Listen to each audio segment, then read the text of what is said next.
kakayaka kako, and welcome to the first Water Authority Social Services and Parks Committee of 2025. It's February 3rd on a Monday, and it's 9:03. Welcome, everyone. I'm Shane Sinensi, your committee chair. It is, I did say Vice Chair Johnson. Also joining us this morning in the chambers is Councilmember Tom Cook. Aloha and good morning. Aloha, good morning, Chair. I'm here in the chambers, and Jared's at our South Key office, and there's currently no testifiers. Thank you. It looks like Pro Tem Kama is in a meeting right now, but she'll join us shortly.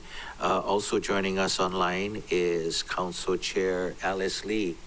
Aloha and good morning. Aloha, good morning, Chair. And from the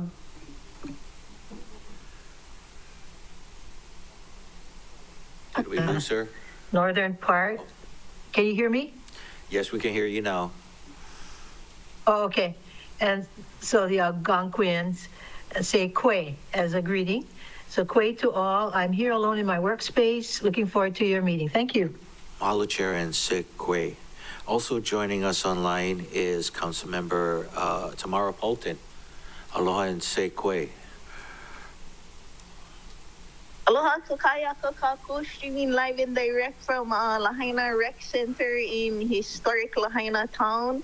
I'm at the Panina Makahiki, so there's hundreds of Kulakayapuni o Maui students, Haumana here, and they're about ready to get started. I'm manning the hydration station, so I'll do my best to follow along. Aloha. Mahalo, Member Polton, and thank you for joining us this morning. Aloha. Also joining us online is Member Kiani Rollins Fernandez. Aloha kakayaka. Aloha kakahiaka kako, my Molokai no Yahina. I am at my private residence alone here. And there are currently no testifiers at the Molokai District Office. And good luck to all the haumana participating in Makahiki. Mahalo for joining us.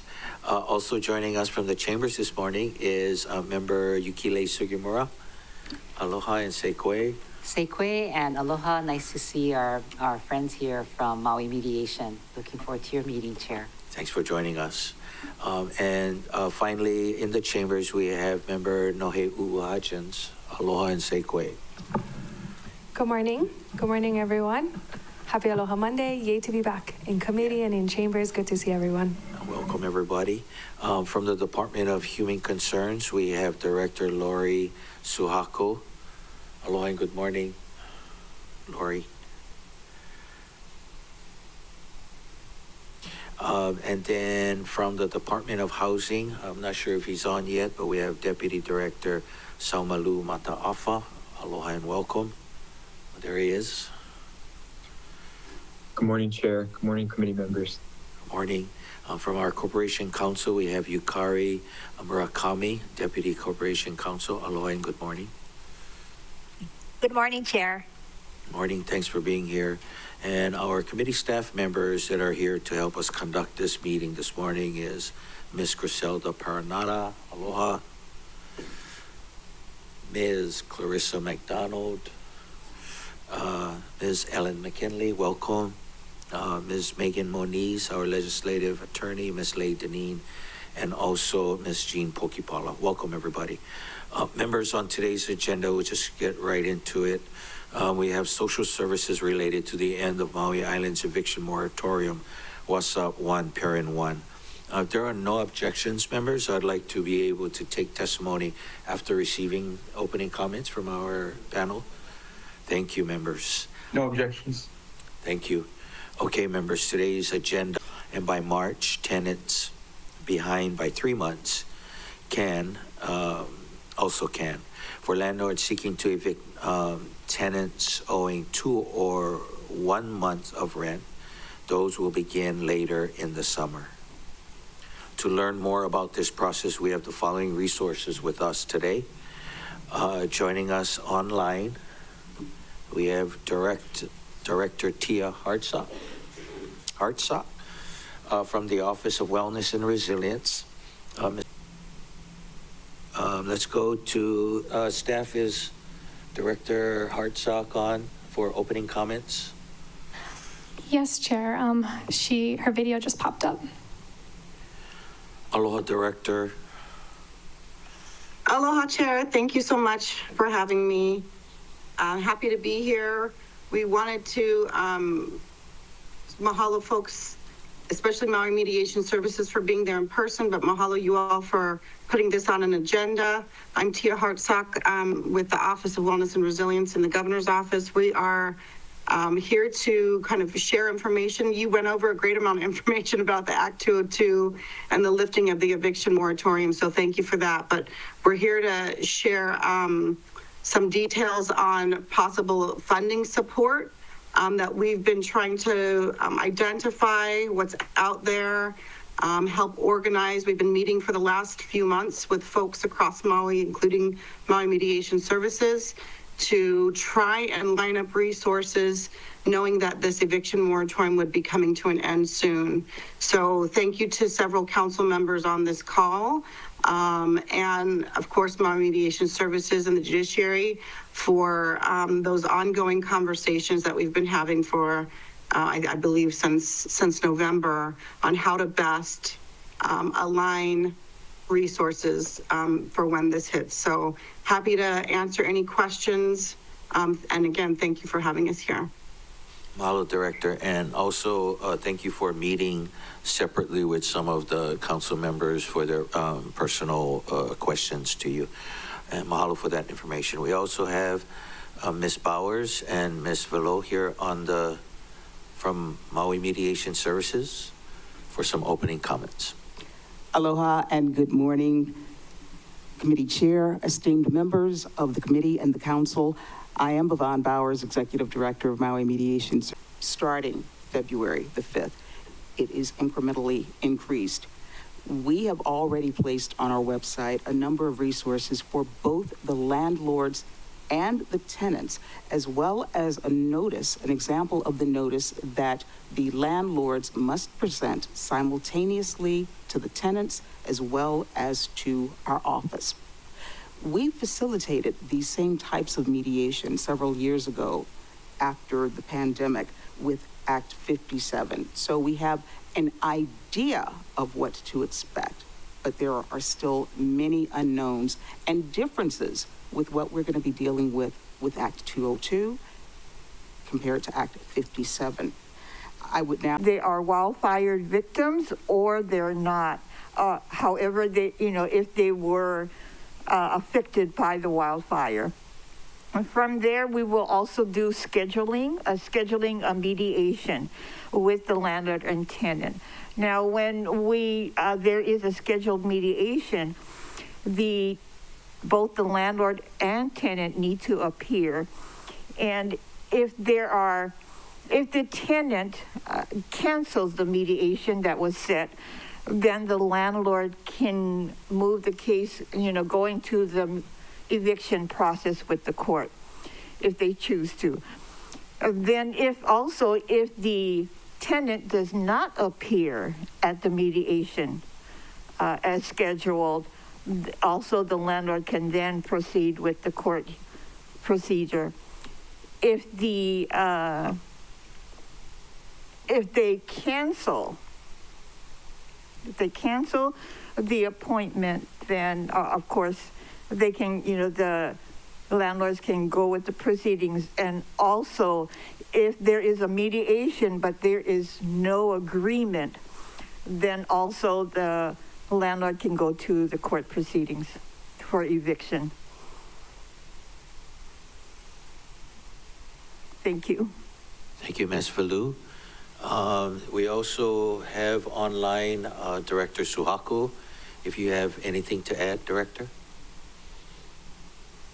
Not at this time. Thank you, Mr. Chair. I'll wait for questions at the end. Thank you. Okay, and then we also have Deputy Mata Afa for opening comments, if you have any.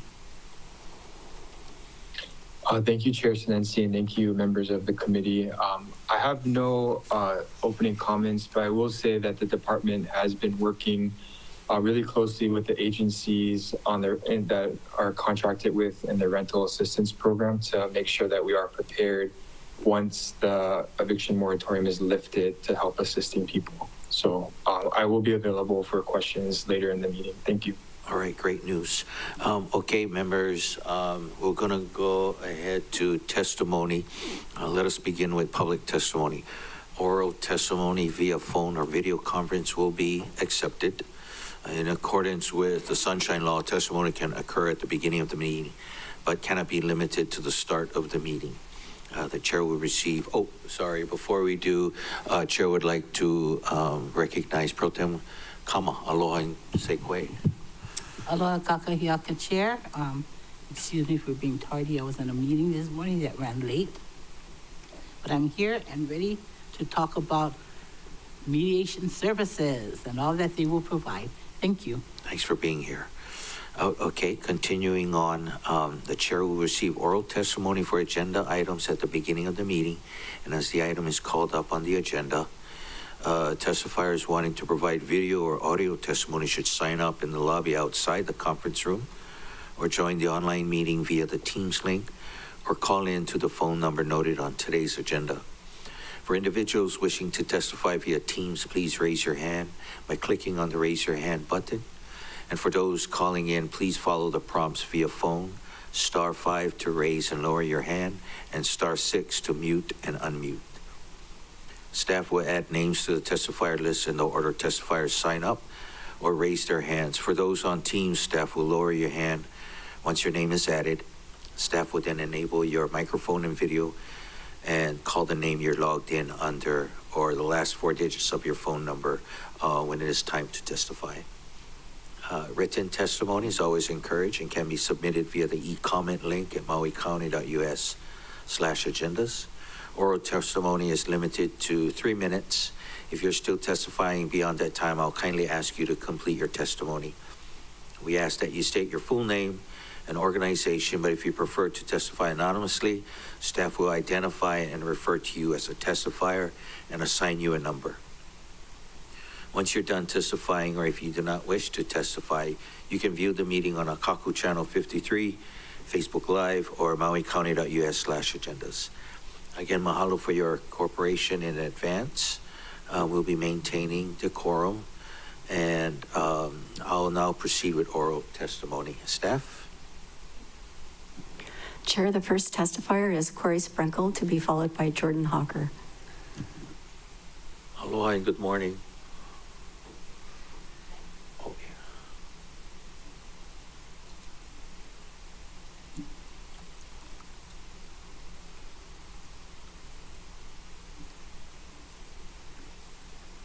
Is this on? Yes. Aloha, my name is Corin Sprinkle York. I'm from Kihei, and I'm an RN working in the emergency room at Maui Memorial Medical Center, and I specialize in psych. According to a 2024 study by University of Hawaii, Maui County is short 46% of the doctors it needs specializing in adult psychiatry. 81.6 is specializing in child psychiatry, as well as being short 45.8% of necessary emergency room doctors. This past Saturday, the ER was short 6 out of 9 nurses, and not because they called out sick, but because there just weren't nurses to schedule. Last week, I had 2 juveniles waiting an extended amount of time to be flown to Queens on Oahu for treatment because there were only 2 planes available to fly these children. And 2 weeks ago, I had 5 juveniles waiting on beds at Queens, some waiting 8 days for an availability. Maui used to have an inpatient psychiatric unit, but with rising costs of living on the island, medical personnel are moving. My managers have told me the difficulty they have in finding traveling nurses to supply the ER and the behavioral health departments due to the high cost of housing. I too may have to leave because my landlord is intending to raise my rent in March with an unreasonable and unethical 15% or $450. Why? Because she's now able to do it. We have such an extreme shortage of medical staff now. Imagine what it will be like if these landlords are able to raise the rent higher than the 7% inflation costs. Since the fires, how many more suicidal keiki will needlessly have to suffer just so landlords can collect an extra $5,400 a year to go on extravagant vacations or to remodel their kitchens? I know for a fact that we have numerous emergency room doctors and RNs that were all affected by the fires. A lot of them lost their houses. I was sitting in the ER on the day that the fires came, and I was sitting next to my very good friend who lost her house. She was thinking about moving out, and she still has to pay a mortgage for a house that she can't afford. Thank you. Mahalo, Ms. York, for coming today and for your testimony. Members, any questions for Ms. York? We have a question for you from Member Sugimura. So, this is for, I guess, all of us. One of the questions when this was announced with Maui Mediation and the governor's office, this is about eviction moratorium, and it's not about being able to increase your rent. Could you ask later on, I guess, clarification on that, because this is not about the emergency proclamation is still in place, so landlords cannot raise their rent. So just clarification for the testifier later. Thank you so much for sharing your experience. Thank you, Member Sugimura. Any other questions? Seeing none. Carissa? Chair, the next testifier is Jordan Hawker, to be followed by Ellen Lloyd. Aloha, Ms. Hawker. Aloha, Chair Sinensi and committee members. My name is Jordan Hawker, and I'm a renter here on Maui. I'm currently the Community Outreach Coordinator for the Maui Housing Hui, which is a grassroots organization. We're working for equity and to empower tenants through research, advocacy, and education. My role focuses on educating renters and sometimes landlords who come to our trainings because the best outcome for tenants is one that relies on having the correct information. I'd like to thank every organization and member here today for bringing this issue forward. My Housing Hui recently offered a community training and had the blessing of having Maui Mediation Services and Legal Aid Services of Hawaii at our recent renters training, where we partnered with a local law firm to get the most accurate information and as a way to do resource outreach. I will say that on behalf of renters, we need more public clarity on what's expiring and what is not. I've heard personally from government agencies and other organizations that they're under the impression that rents can be raised and that the entire emergency proclamation is being lifted, including the part that seeks to stabilize rents through preventing rental increases. Unfortunately, I've gotten conflicting information from both the Office of Consumer Protection and even government officials. And so if that part, which I've heard is not expiring, there needs to be a very public push to make sure that our community, both renters and landlords, are aware of this, because we are worried about the onslaught of providing tenants with one piece of information and then landlords being given a different information, and that creating an adversarial relationship. The point of Act 202 for mediation is to provide an amicable way forward for landlords and tenants. And we see this as a potential, this is a huge hang up. So we're asking that step be taken. Further, we are in need of getting ahead of many of the cases that pertain to Act 202. And we believe that the way that you can do that is rental assistance, not just for fire survivors, but those who are affected by the secondary disaster. And the reality is that the reduction of inventory, the inflation of rents due to FEMA, which we documented in a community report, sent out a second shockwave that functionally affected people who were not directly affected by the fires. And what we see now, as we've been advocating, hey, we need rental assistance, that much of the assistance goes just to people who were directly affected by the fire and haven't been affected by the secondary disaster. And so we've been calling for rental assistance behind closed doors. We've been talking about it. We've been talking about it with other agencies and pertaining to Act 202. We could significantly lessen the caseload that Maui Mediation Services and Legal Aid has to happen if we could allow for an opportunity for tenants to get in good standing. And the reality is anyone who's had an increase in their cost of living, particularly their housing, could stand to benefit if they're behind on rent. So thank you so much for this opportunity to testify. I'll end there. Mahalo, Ms. Harker. Ms. Hawker. Members, any questions for Ms. Hawker at this time? Again, thank you for that important information. Oh, we have a question for you from Member Johnson. Go ahead, Vice Chair. Can we make you a resource, Jordan Hawker? Are you free to be a resource for this? Yeah, I'm happy to stay on the meeting and answer any questions that that you guys might have. Yeah. Chair of the committee, is that okay to designate her as a resource and for all the work she's done on working with the tenants? Yep. I don't see any objections, members. Okay. No objection. Yep. Okay. Thank you, Ms. Hawker. If you understand that there is a moratorium on eviction and rent increases, you also know that landlords are violating that moratorium. We have a hotline. We get calls every day about landlords that are evicting their tenants and landlords that are raising the rent of their tenants. Corey is an example of a landlord now during the eviction moratorium that is raising her rent. So, okay.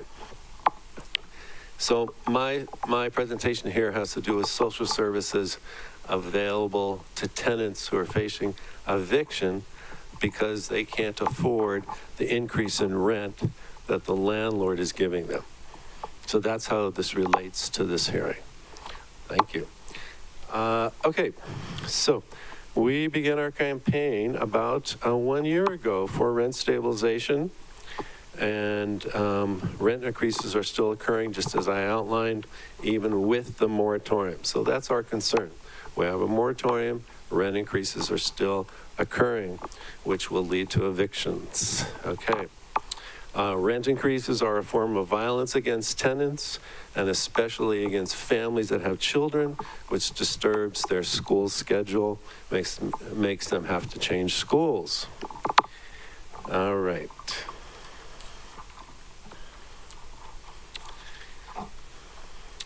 And in case we still don't know that, there still is a rental emergency and rents are high and increasing even with more housing available now. We've had some more housing come online.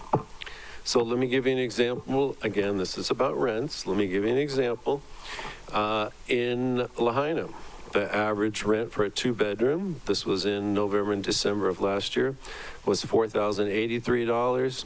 And the HUD fair market rent for 2 bedrooms is $2,309. So that's pretty high still. And let's look at Kihei. For a 1-bedroom, the average is $2,575, and the HUD fair market rent is $1,762. We're also going to go to Makawao. I just pulled off some listings. Okay, how long do I have left? 30 seconds, Mr. 30 seconds. Okay, so let's get down to, also one last thing.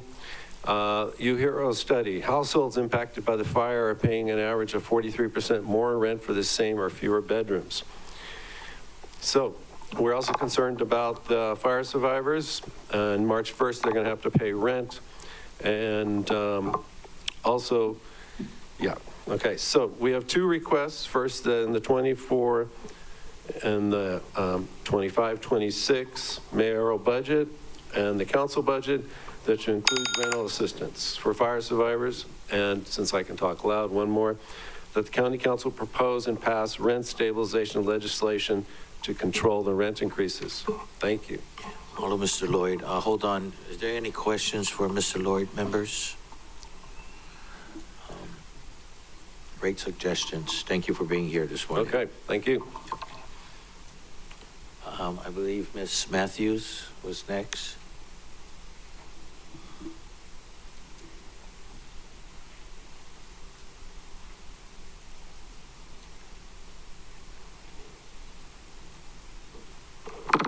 Good morning, committee chair and council members. First, I want to give a really big shout out and mahalo to Bhavon Bowers and her team and of Maui Mediation Services and managing attorney Uilani Goods with Legal Aid Services of Hawaii and her team. They do an incredible job filling a need that is such a large need. My name is Leslie Matthews. I'm the founder and managing attorney for my law firm, Speak Out and Up Law, which is rooted in Proverbs 31:8 and 9. Speak up for those that cannot speak for themselves. Ensure justice for those being crushed. Just speak up for the poor and the helpless and see that they get justice. This law firm was founded particularly for folks who do not have an ability to pay for legal services, don't understand legal services, have historically been excluded from receiving legal services, and are thereby left vulnerable. We provide legal services and wraparound services and community. We partner with Maui Housing Hui to do our housing justice program here in Hawaii, is particularly on Maui. We started this program in August, really, of 2023. We had been doing this work, but we found that it's better to do this work in community to bring people the services directly to them. According to the Legal Services Corporation, 92% low-income Americans did not receive enough legal services, legal help for 92% of their civil legal services. On Maui, I would believe that that number is very high, especially when we're talking about housing. They're often forced to go it alone without legal representation in disputes, and they risk losing their jobs, their livelihood, and so much more. My law firm does the housing justice program. We ensure that we have somebody that's there present at the courtroom. Right now, at this time, the landlord-tenant court is taking place right now. People are scared. They don't understand what's happening. Even through the moratorium, my law firm has been able to help when there is not enough services through legal aid, volunteer legal services, or others, not because they don't want to, it's such a hard need to meet here on Maui. And to the nurse that spoke, we don't have enough housing for professionals to be able to do this work. And then the people that are suffering are living in a lot of danger. So there's not enough rental assistance available to help people who are behind on their rent. If that rental assistance is available, where is it? If it can be clearly communicated, people desperately do want to pay their rent. They are terrified of what's happening today. As a social worker as well, I'm concerned about people's mental health. I'm concerned about the suicidality that surrounds housing. We want to know directly what agencies have funding to assist right now today, if that can be shared. Myself and Maui Housing Hui are going to be holding this will be our second free training that we provide to the community on February the 19th at the Cameron Center. We want to be able to provide those resources to people, and we open that up. So in closing, the eviction moratorium, to Jordan Hawker's point, there's too many unknowns. We are able to meet with people directly at the courthouse to provide civil legal services. I also sit on the Access to Justice committees, as was appointed. The Access to Justice Committee was formed by an enabling order from the Supreme Court. I sit on those committees as well. In closing, what law firms and legal assistants are able to help indigent people. If they didn't have the money to pay for their rent, they don't have the money to go and get adequate legal representation. And that is what's going to help people. Mediation, absolutely. But a large number of these cases will be going to court. Last thing I'll say is we keep waiting for this February 5th date. This February 5th, there are thousands of cases that are ready to proceed as of February 10th, because today the moratorium is still here, but are ready to proceed. There's thousands of people that are being impacted by this right now. And I would be remiss if I didn't mention, with the recent executive orders that are coming out, how do we safeguard and protect the 32% of Lahaina that was foreign born? How do they feel comfortable to seek out services? How do they feel comfortable to then answer that complaint for summons to go into court? I fear for our community, but we're here ready to continue doing this work in community and in collaboration with others to see that people get justice. Mahalo, Ms. Matthews. Members, any questions for Ms. Matthews? We have a question from Member Hodgins. Thank you for your testimony. You were saying thousands of people are going to be impacted on the 10th, when it's enacted on the 5th. Mm-hmm. What do you think is like their biggest issue? Is it being evicted, or, because we having like two different discussions today, but that was my question, is how many people can we assume this is going to impact? And you're the only one to provide us any sort of number. Can you please tell us how you got to that number and what's kind of their main issue? Yeah, what's really amazing is to work with people. Like, I'm a researcher, attorney, social worker, all that. Maui Housing Hui has been able to do a lot of data collection. So we are there almost every Monday at the landlord-tenant court. So we're able to meet directly with people and gather some of these statistics. I would love to see the judiciary release how many summary possession cases they already have, because when the moratorium happened, there were already summary possession, also known as eviction, cases that were already there. So what's been happening every Monday is those people still have to come to court every time, and then those cases are pushed down until the moratorium is ended.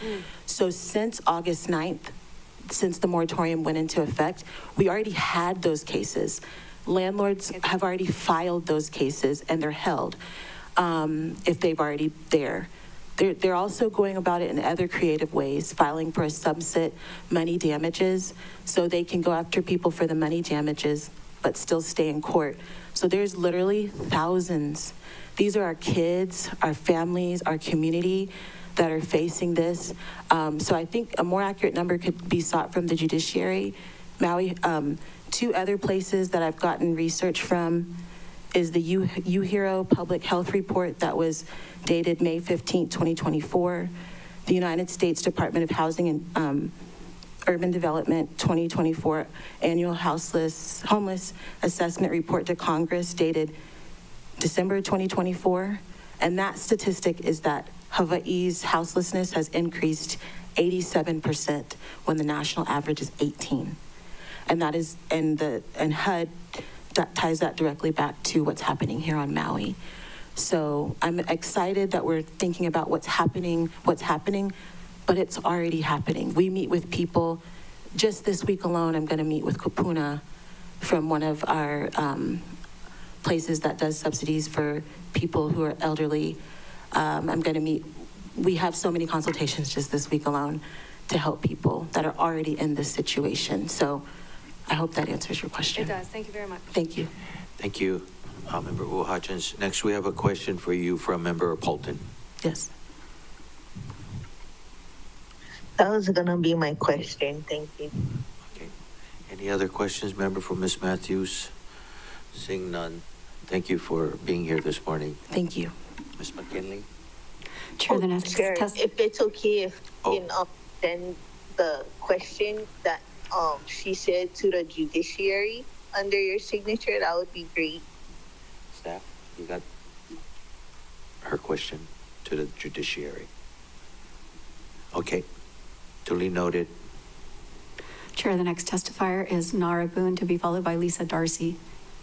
Aloha, Ms. Boone. Aloha, good morning, everyone.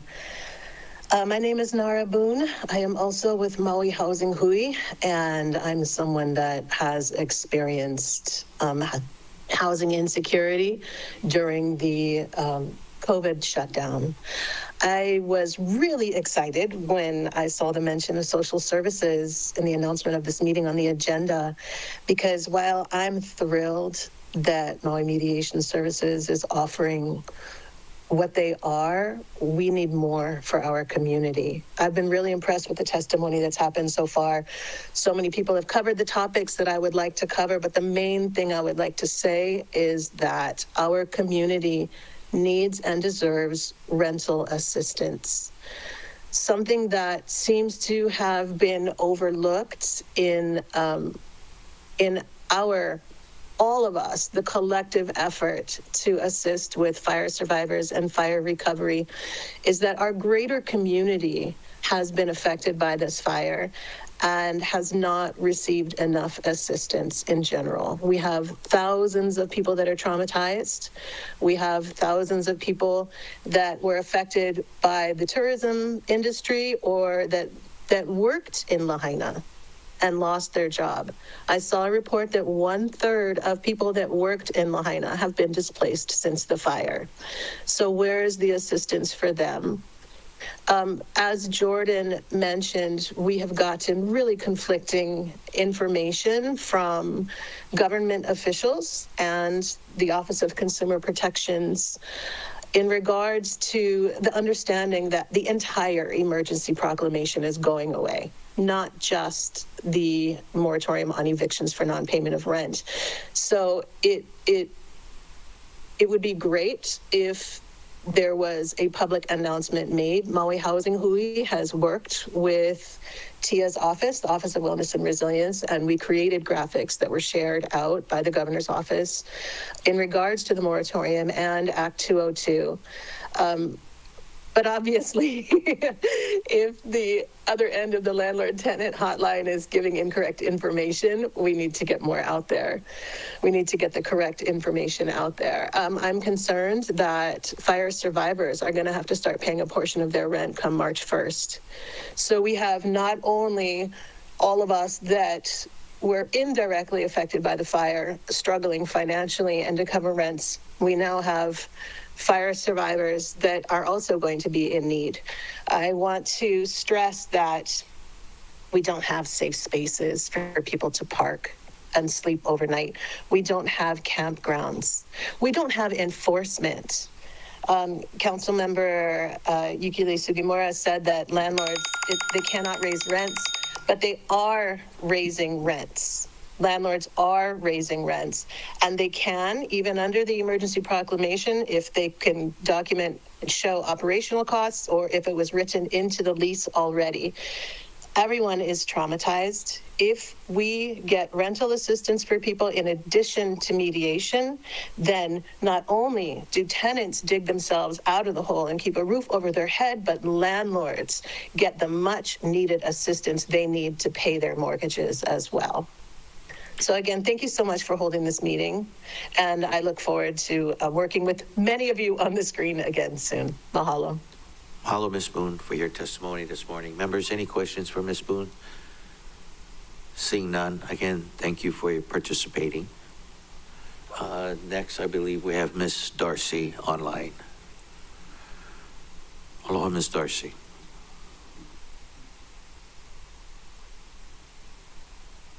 Good morning, Chair. Good morning, committee. It's nice to see everybody, and I want to thank you for putting this on the agenda. I'm going to echo, my name is Lisa Darcy, and I am the founder of Share Your Mana, which was formed just to address these issues over 7 years ago, and based on 22 plus years of experience on Maui. Lisa, you're coming on a little soft. If you can speak a little louder or move closer to the mic, please.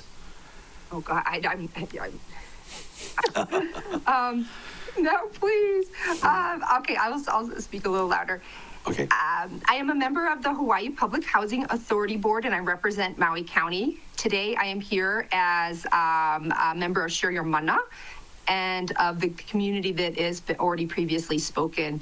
The testifiers before you are bringing up the issues that I think many of you for the last 20 plus years know that Share Your Mana has supported, that we do not have enough places where people can exist and live safely and so that they can thrive. We have done studies, we have done reports, even the inaccurate ones show that we're in a level of crisis per capita, and this is well known, well documented. I applaud asking for the numbers. However, this is an ongoing issue. I want to urge this committee to be bold and to take actions, even if they seem like they are out of the norm of what you usually do, and to support all of the people who are really bringing this issue to light. Maui, we spend so much money on the crisis and not enough money on the solution. So I just want to urge everyone here to be bold. I spoke with one of our representatives regarding a state bill this morning, and they tried to tell me how to do my testimony, all this, and I said, I just want to remind you that you actually work for me, and I'm telling you what I need, so I need you to help me so we can work together. And so I want to give you permission to be bold and to listen to everybody who has been on this call and has that experience and the knowledge, and put us together and let us help solve this right now. So go for it. And thank you again, Chair, for this important dialogue. Mahalo, Ms. Darcy, for joining us this morning. Members, any questions for Ms. Darcy? Seeing none, thank you again for your testimony. Chair, the next and last person signed up to testify is Robin Knox. Aloha, Ms. Knox.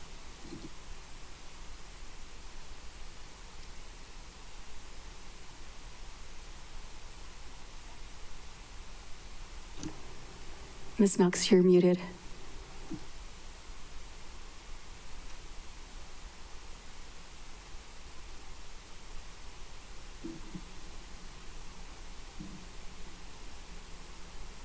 Okay, there we go. Mahalo for hearing my testimony. Good morning. I wanted to also support the idea of rental assistance, especially with deposits, because it could be, $6,000 to $10,000 for a family to get into housing right now with first month's rent and deposits. I wanted to give you an example of one person I know who could use that type of assistance. Single mom, lived on Front Street in her auntie's house with her 3 children. She's had trouble accessing all of the different support available to fire victims because it was not her house, and other complications like that. She was on the mainland. She was able to come back, bring her children back. She's in housing right now, but her landlord, giving her no notice, is telling her she has to move because he wants to move his daughter in. And this and other situations I'm aware of seem to be potential violations of the moratorium rules.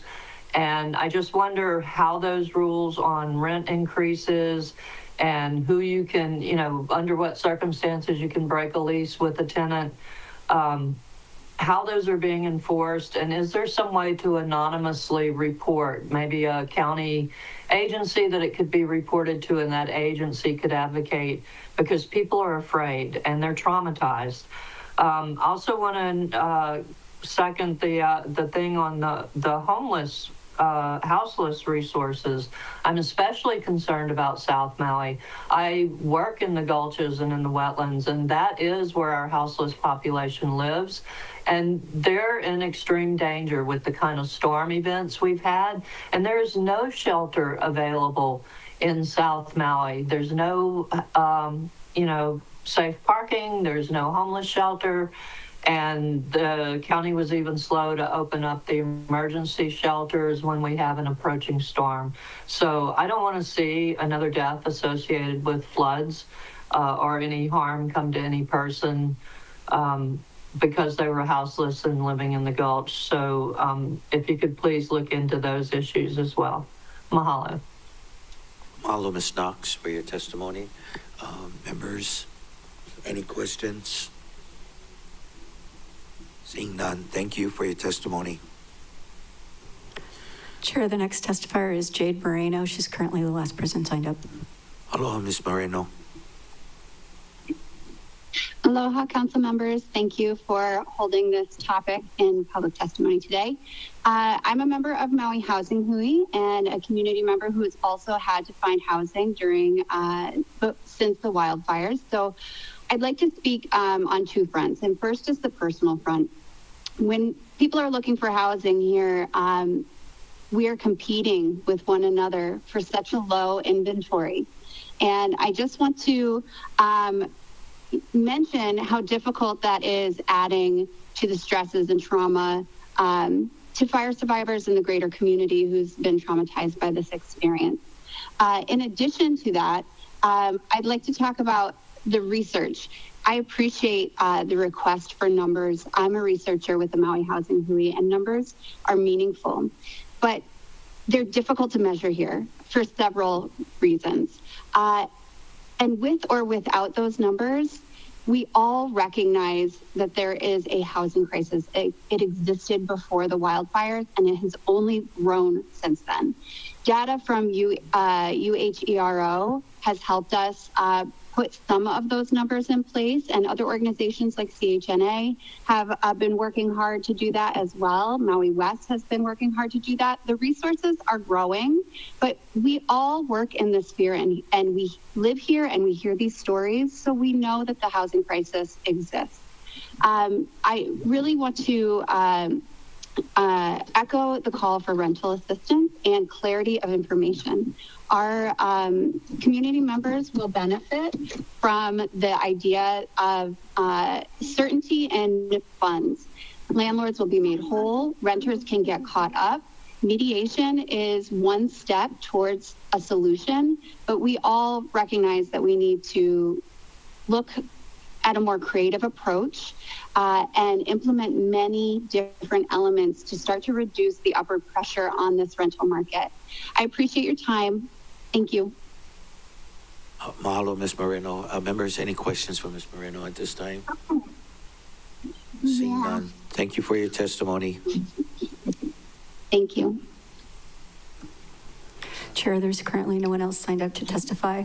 If you would like to testify, please raise your hand on Teams by pressing the raise your hand button. And Chair seeing no one. Countdown. No need. Okay. Members, seeing there are no more individuals wishing to testify, any objections to closing oral testimony at this time? Okay, thank you, members. And we'll continue to have written testimony accepted as well. Okay, members, let's go ahead, and I'd like to open the floor for questions and comments. Each member will have 3 minutes for the first round and then 3 minutes for additional rounds as needed. And as a reminder, we do have Ms. Hawker from the Maui Housing Hui that we designated as a resource under 18A of the rules of the council. And we'll start with Vice Chair Johnson for your first 3 minutes. Thank you, Chair. I assume this question is going to be for Deputy Director Samalu in regards to the MHAF, the Homeowners Assistance Program. Is that in your department, or is that under Director Tsuhaku's? Thank you, Councilmember Johnson. That program is currently under the Department of Housing. Okay. So, as you heard in the testimony, there was a lot of folks who wanted to learn more about that program. So maybe you could explain to the public who are listening, in addition to us as council members, like one of the questions I have is, how's the budget going? How many people are you reaching with this money? Do you need more money in the upcoming budget? Any hiccups according to rules and regulations that we can work on with the department? But really, that's like kind of was a overview of the MHAF program. Thank you for the question, Councilmember Johnson. And if I can clarify, today I have information talking about the rental assistance program. Is that the program you're referring to, or the Maui Homeowners Assistance Program? I'm sorry, you're exactly right. The rental assistance program, right? Okay. So I'll start with a general overview. We do work with 4 different agencies, which is MEO, Women Helping Women, Kahale Akeola, and Family Life Center. So our staff is in constant contact with each of those agencies, and especially since the announcement of the moratorium being lifted. And so in the past couple of weeks, we have really talented staff that's been working back and forth with those agencies. And they're all prepared for February 5th once that moratorium is lifted. So as far as funding goes, they all have adequate funding to date, and we do have a little bit left over in the overall amount that we can adjust as we move forward, seeing what the need may be, and doling that out to each agency as the need arises. So Right now, there currently is enough funding for those agencies, and the department does have the ability to shift that funding around if one agency may need it more than the other. So we're kind of in a holding pattern. We're waiting to see what happens. But each agency is on notice when that eviction notice moratorium does get lifted to be prepared. Okay, I know it's be hard for you to speak on their capacity, MEO's capacity, Women Helping Women, but maybe if there's some feedback you can tell us. But how's your capacity as a department? Are you guys able to administer the funds? Yes, we're able to administer the funds in the department. Okay, this next question is, I'm going to wait until the next round. Okay. So, okay, thank you for your time. Thank you, Chair. Hello, Member Johnson. Next, we have Member Cook, followed by Pro Tem Kama. Thank you, Chair. My question is addressed to any one of our gracious resource people. Thank you for coming today. What is there's a lot of people lined up for the court to get into the court, who are in the court system or lined up to get in the court system. Is there a kind of a timeline worked out to how long it takes on average per case? Because what's the judiciary's capacity to be able to process this volume of work? Ms. Bowers?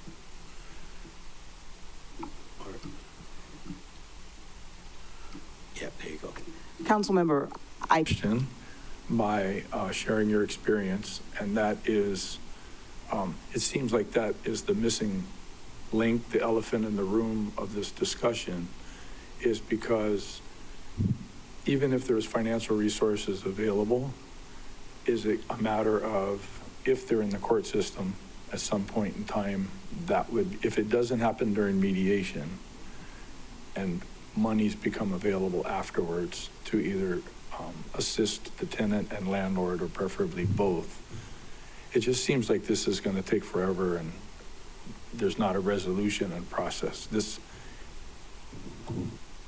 I would sincerely hope that there are resources that do indeed become available, because I've been in touch with the district court judges here, and say a tenant does not respond in time and they do indeed come to the courthouse, the judges are inclined, if they are asking for an opportunity to mediate, to again extend it to give them that opportunity.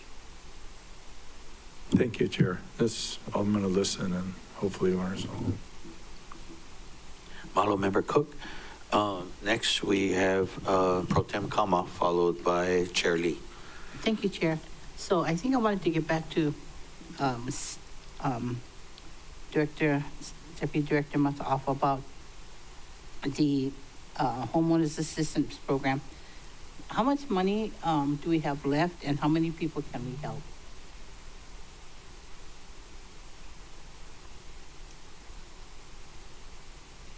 Thank you, Chair, and thank you, Council Member, for the question.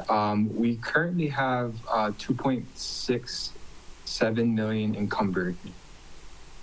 We do have a little bit of a cushion left over that we typically use around this time to move the funding around as a need arises. I'd have to get back to you on the number that we can help with it, because each agency is a little bit different with their program requirements. So I don't have that factor figures for you at this moment.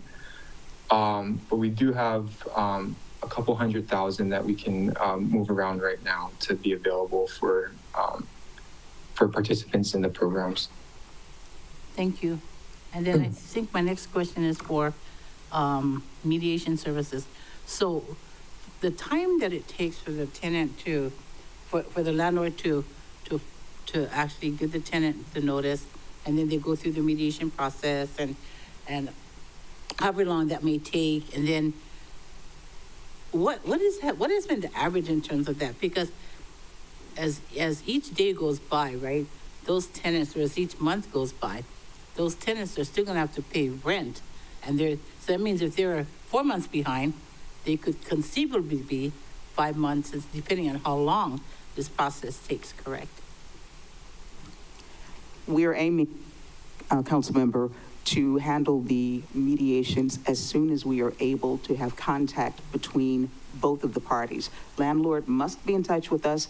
The challenge that I'm seeing is if a tenant has moved or isn't aware that the landlord has even tacked a notice on their door, which would be sufficient notice, they might totally miss out. And if we don't have a mediation initially scheduled within 30 days, they are allowed to proceed at the courthouse. So timing is critical with this process. So the landlord has to be contacted. No, the tenant has to be tenant has to be contacted. contacted, The okay. landlord must contact us simultaneously with the tenant. So what are we doing to make sure that all the tenants, because what I've heard this morning is that not enough communications, there's been some miscommunication, and so what is that needs to get out there, and what are we doing to make sure that it all gets out there? We have prepared in 7 different languages flyers that we are dispensing to various community agencies. We have on our website every opportunity such as this where we can explain to our community what is going on, but of course we still have pockets that don't know what's going on.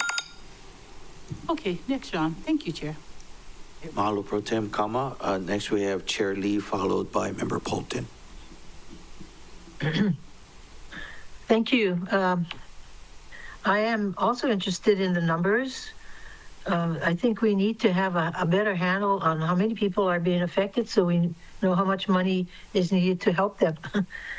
So, Chair, I heard that you will be trying to get those numbers for us so we can deal with them more concretely, the issue more concretely. Samalu, Deputy Director of Housing, I'm wondering how are our HUD vouchers being impacted? Deputy. Thank you, Chair.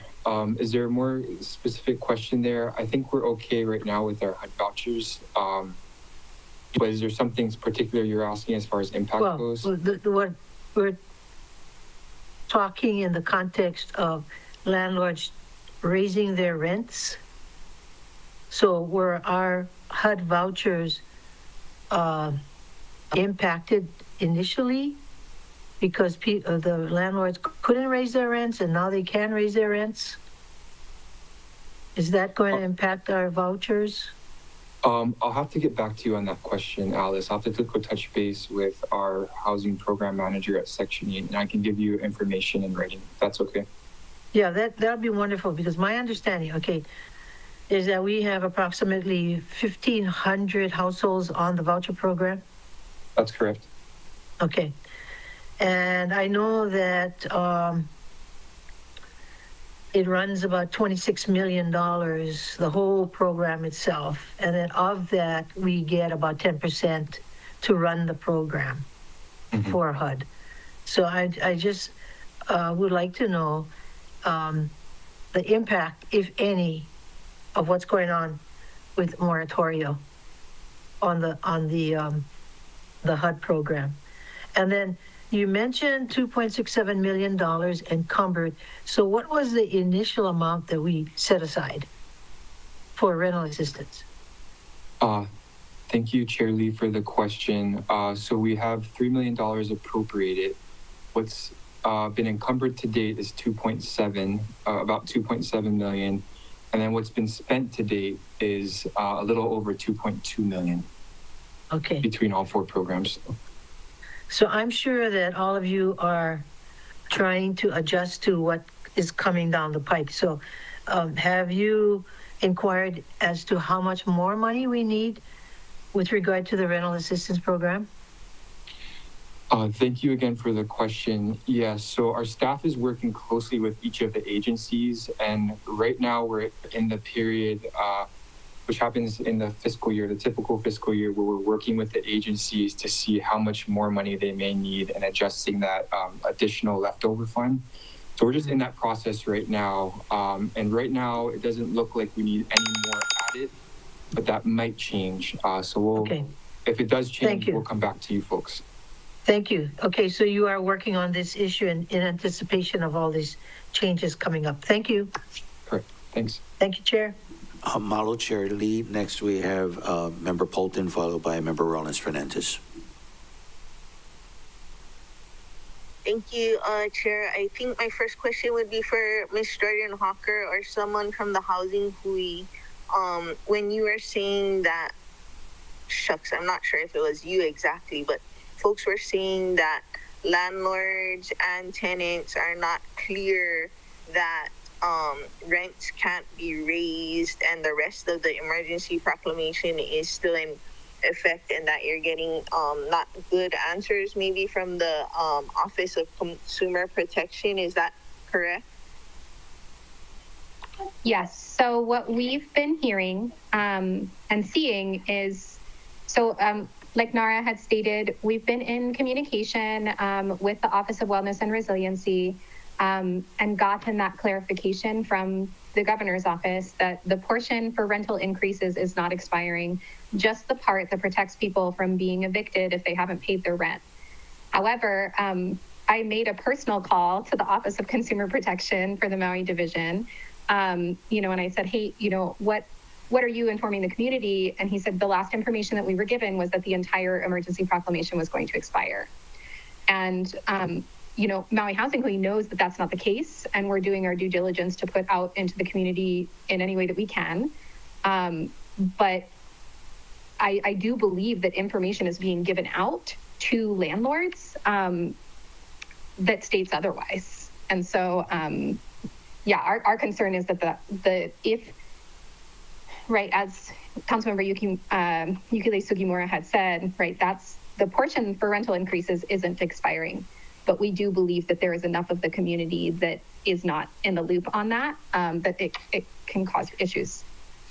Okay, so then I guess, I don't know who from the state would take the lead on this, if it's Deputy Campos or Director Hartsock, but is there a way that we can get the states all on the same page, what the Office of Wellness says to the Office of Consumer Protection, and for a government agency to take the same initiative as Maui Mediation Services by getting the information out on, like a press release, some social media memes in a bunch of the different languages similar to what they had? I mean, I guess even sharing Miss Bowers' information to the masses. Who in the state would head that up?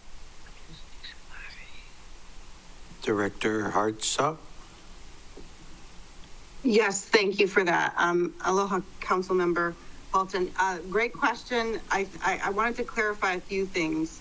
To Jordan Hawker's comment really quick, I think it's a nuanced answer that Consumer Protection Office is answering. Eviction moratorium is set to, the emergency proclamation is only good for 60 days every time it's posted. So they technically are set to expire every 60 days. However, the governor's intention is to renew them every single 60 days until we are no longer in an emergency. So technically, yes, emergency proclamations can only be in effect for 60 days. However, we have had confirmation from governor that he will continue to extend the emergency proclamations. The other part of this is there is the rental increase moratorium that will still be in place. I have been informed as of 20 minutes ago, another confirmation from the Attorney General's office that the rental increase is still in place. The eviction moratorium will be expiring, but the rental increase portion is still in place.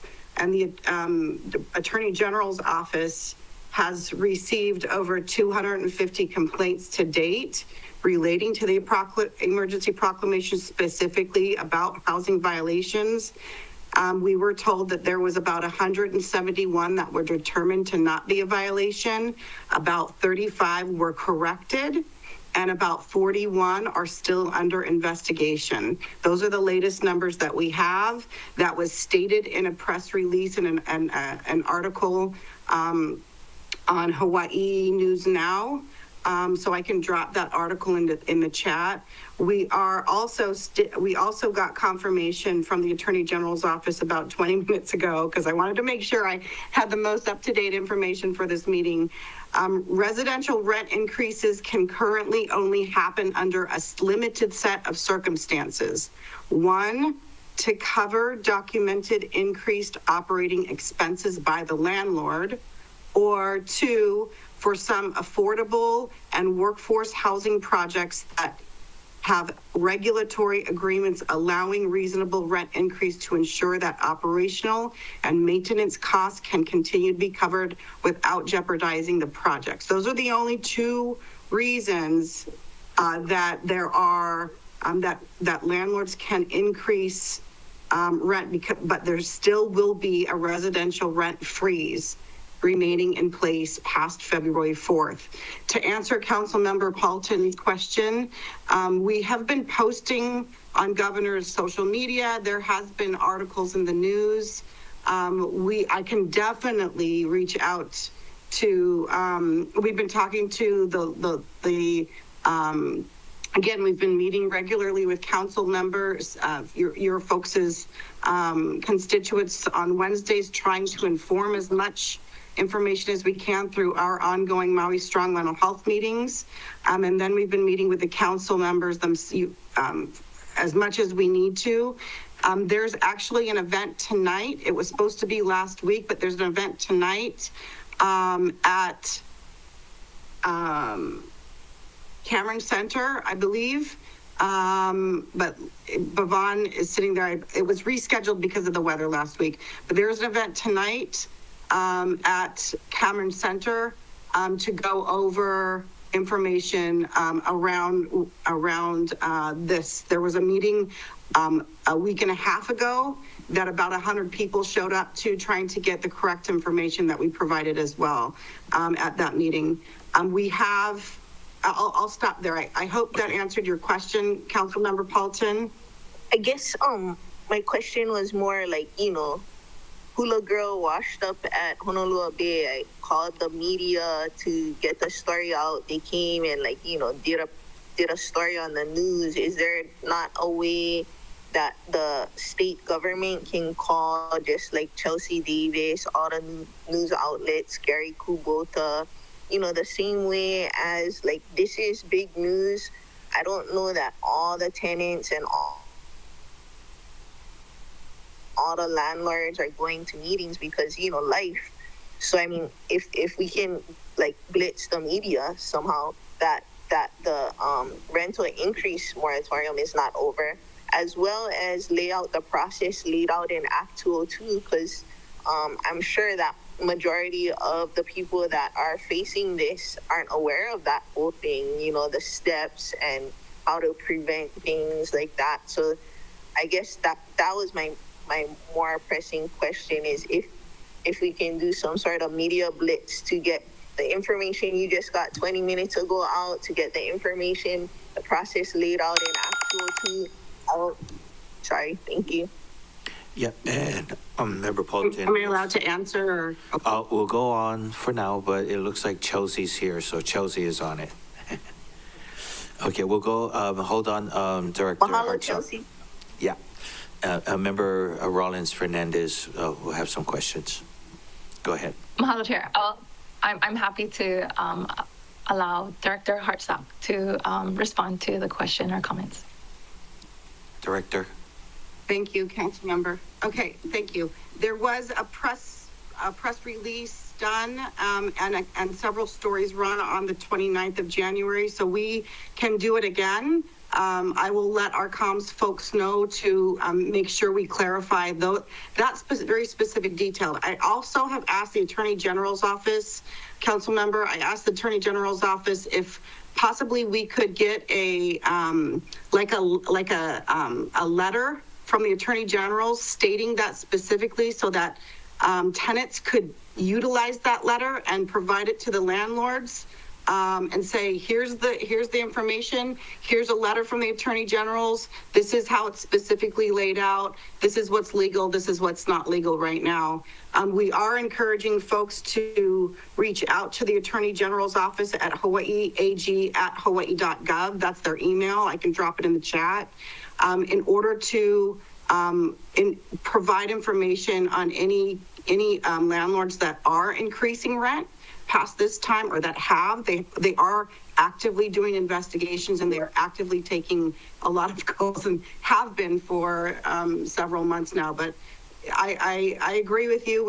I don't think we got to keep getting this information out as much as possible. So I'm glad Chelsea Davis did you say Chelsea was there? I'm glad she's there. We're happy to have Gov's office comms talk to her more about some of those details and get the Attorney General's information specifically.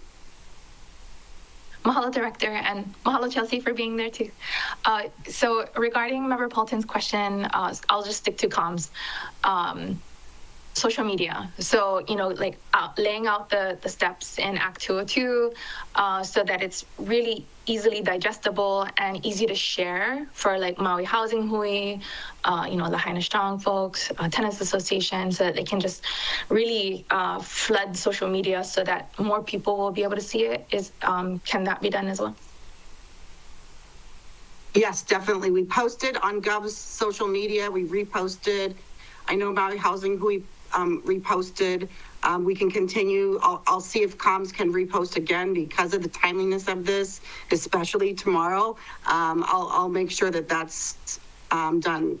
I want to correct my comment before. The event tonight is at MEO at 3:30. And so there's an event tonight at 3:30 about Act 202, specifically outlining what that means. And we can make sure that we have very clear talking points around what the rental increase freeze is still in effect. The other piece of, sorry. Go ahead, Director, you can finish up real quick. The other piece of that, again, I will make sure, I'll work with Governor's comms right now to make sure that we have the correct information and very specifically pointed out about the rental increase freeze. I'm hoping a letter from the AGs is something that is wanted, and hopefully we can have that posted so that folks can download it, print it out, and show their landlords. But if that's helpful, I just want to make sure that's going to be helpful for folks. Thank you, Director. Thank you, Member Rollins Fernandez. It looks like that'll be helpful for some of our people out on helping with those tenants. Next, we have Member Sugimura, followed by Member Uu Hodgins. Thank you, Chair, for having this meeting. It's very timely because tomorrow's a big day, I guess, so to speak. I'm grateful to hear the response from the Governor's office having that letter available for tenants to give to their landlords. And can you please repeat the email address again for people who have concerns?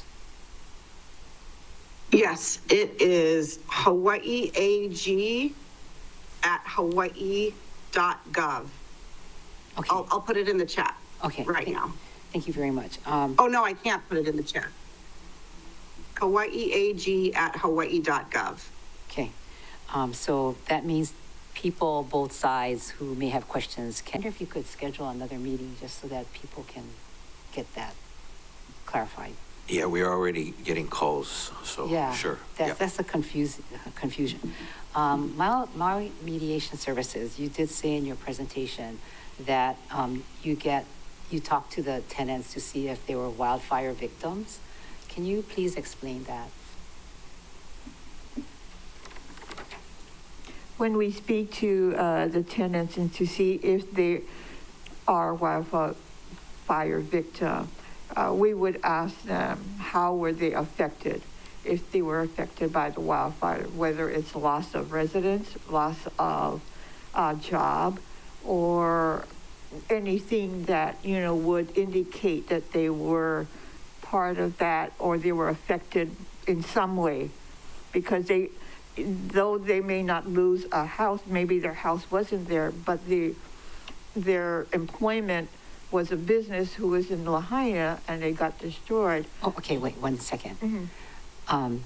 Does that, the reason why why are you asking that question? Is it that then they get special consideration, or whereas the rest of the community that may have lost their, oh, wait. You want to answer that? Go ahead, you can answer. Let me answer that for you, Councilwoman. We are tracking different data areas, so we are asking to see how many of the people that we are able to make contact with were indeed affected by the wildfires, since the entire moratorium affected not just those suffering from the fires, but our entire community. So it's just a tracking mechanism, so we better know who we're serving and who is able to reach back out to us. Oh, okay. It's nothing punitive in any way or nothing to set them. I thought they would get something more. We want something more. Yeah. That's the biggest difference now between 202 COVID and 57. Yeah. Thank you for that clarification. Mahalo, Member Sugimura. Next, we have Member Hutchins.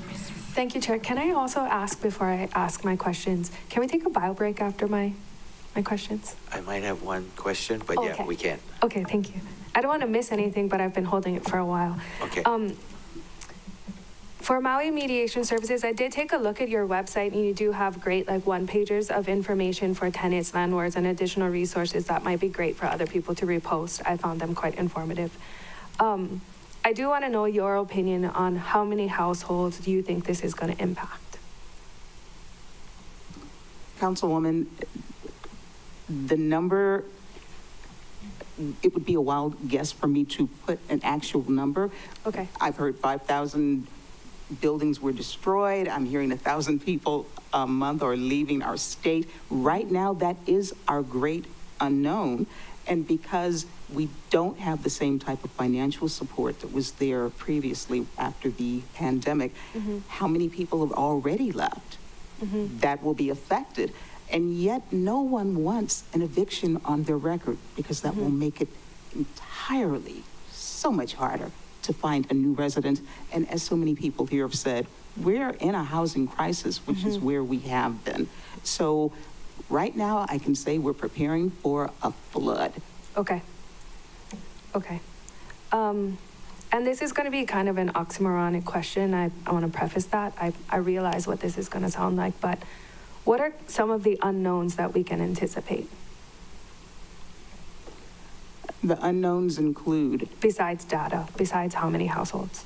Well, the great number of people that have unpaid rent in the numbers of 15,000, 20,000, we are already getting those types of calls. And so when we're talking about the need for rental assistance, it is significant, because we're already opening the door for those that are only 4 months behind. But this moratorium has been in effect over 1.5 years.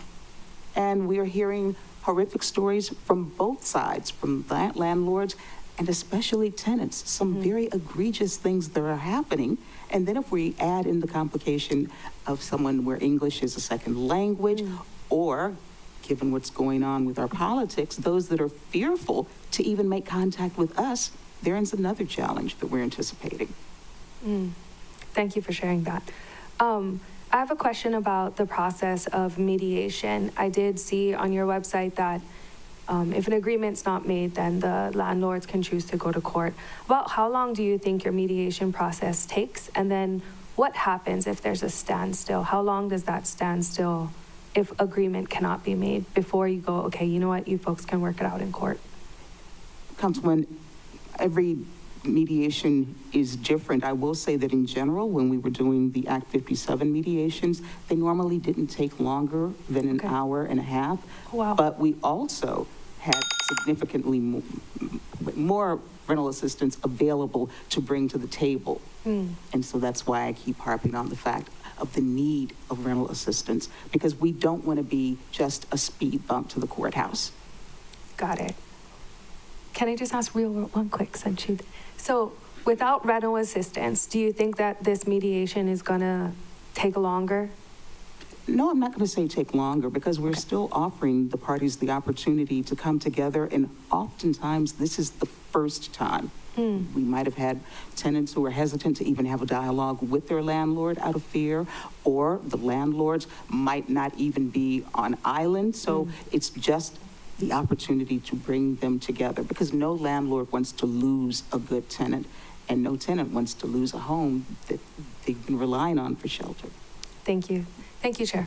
Yeah. Hollow Member Hutchins, I just have one more question, and then we can, a follow-up question, and we can take a quick break. Just a follow-up for Director Hartsock. I'm getting some, the AG's letter will be very helpful, but does the AG office have any representation here on the island? And if some of these violations, as we heard in testimony, is happening, are there any enforcement of violations to rent increases? Yes, thank you for that question. We have, so the information that I just shared a little bit ago from the Attorney General's office, they have received over 250 complaints regarding possible housing violations. 171 of them were determined not to be a violation. 35 were corrected, and 41 are still under investigation. So I'm getting that information from the Attorney General's office right now. I do not believe they have an office on the neighbor on Maui. However, they cover the whole state. So what we're being told, that anyone from anywhere needs to be contacting Hawaii AG at hawaii.gov with any types of complaints.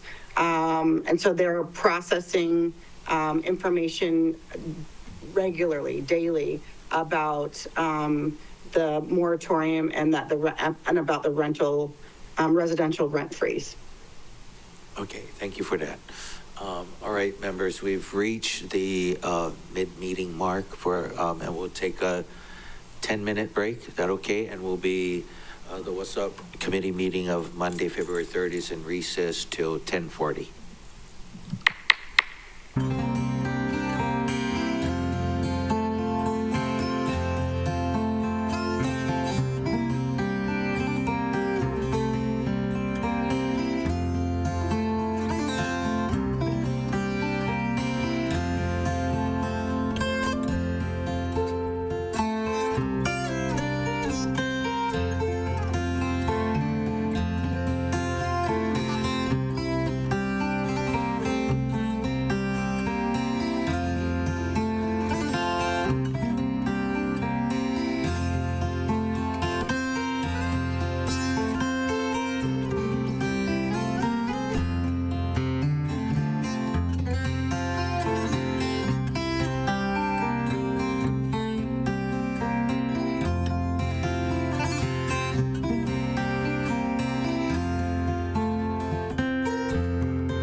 Hello and welcome back to the WASSP committee meeting of Monday, February 3rd. It is 9:45 a.m.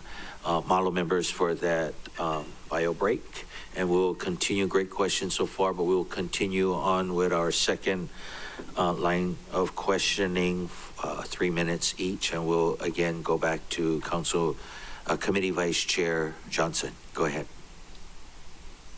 Thank you, Chair. I assume this next question is either for Director Sohaka or Deputy Director Somalu, but if anybody wants to jump in, feel free. But basically, I'm going to go back in time when former Councilmember Gladys Baisa was sitting in our seats, and much appreciation for her and her efforts. She created something called the Laulima Fund, and some of the directors and deputy directors might know that. But basically, it was after 9/11. Our economy got hit real hard. There was $10 million that was put in that fund for all kinds of things to help our community with rent.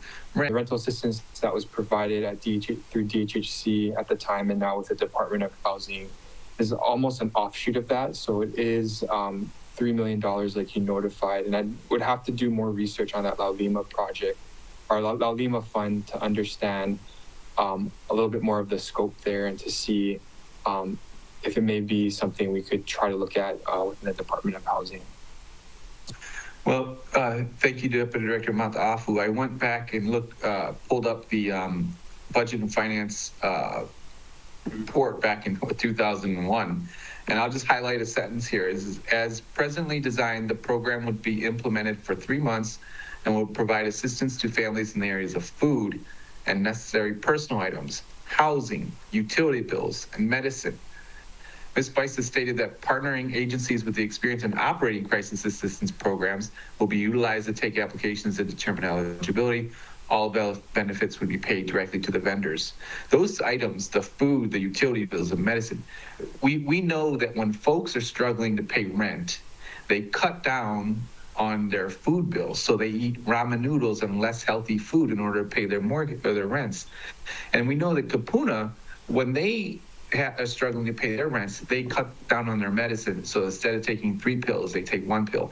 And none of these solutions are healthy for our communities. That may be affected or could help implement that. Thank you. Thank you. Unfortunately, this is not our first rodeo on dealing with these shocks to our economy, but thank you so much. Thank you, Chair. No further questions. Okay, Mahalo Vice Chair. Next we have Member Cook, followed by Pro Tem Kama. For your 3 minutes. Thank you, Chair. I guess my question first is for Ms. Hawker, and then it'll be for our in-house people.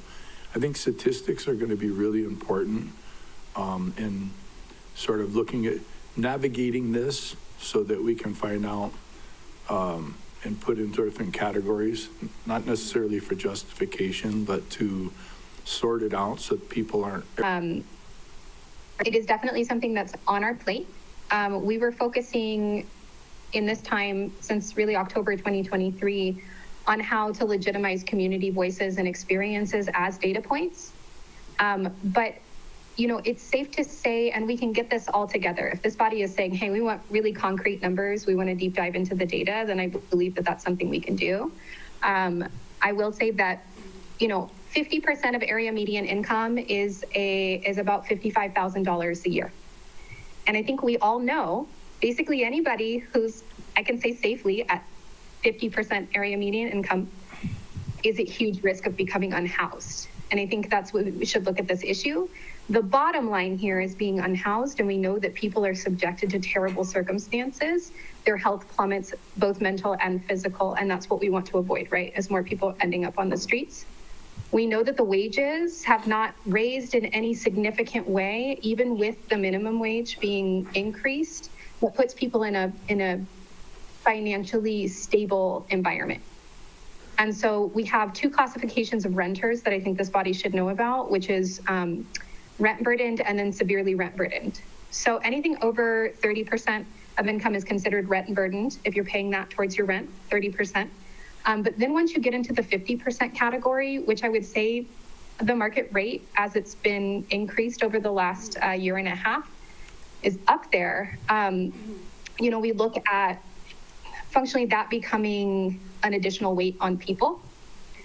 So it's with us, really the County of Maui poses a bit of an issue with collecting the data, because unless a landlord registers for a long-term rental exemption or is actively paying their taxes to the state, there really is no record of who's providing housing and who isn't. We don't track landlords. We don't track people who do business in that way. And according to the Office of Consumer Protection, tenants aren't consumers, so we're not tracking them either. So when it comes to getting the data, it's really, it is a huge hodgepodge, and we'll do our best to get those numbers. Sorry, I took up most. Okay. Great question. Yep. Mahalo, Member Cook. Next, we have Pro Tem Kama, followed by Chair Lee. Thank you, Chair. So I wanted to get back to mediation services. So you mentioned earlier that the languages that all the information is being interpreted is 7. Is that the maximum languages? Because I know that we have 11 for DMV in terms of drivers. Not at all. We are still expanding these one-pagers because we want everyone to have access to all the same information. Right. So our challenge was just finding the correct service. Okay. How long do you think that's going to take? We should be able to get this wrapped up within this week. Okay, great.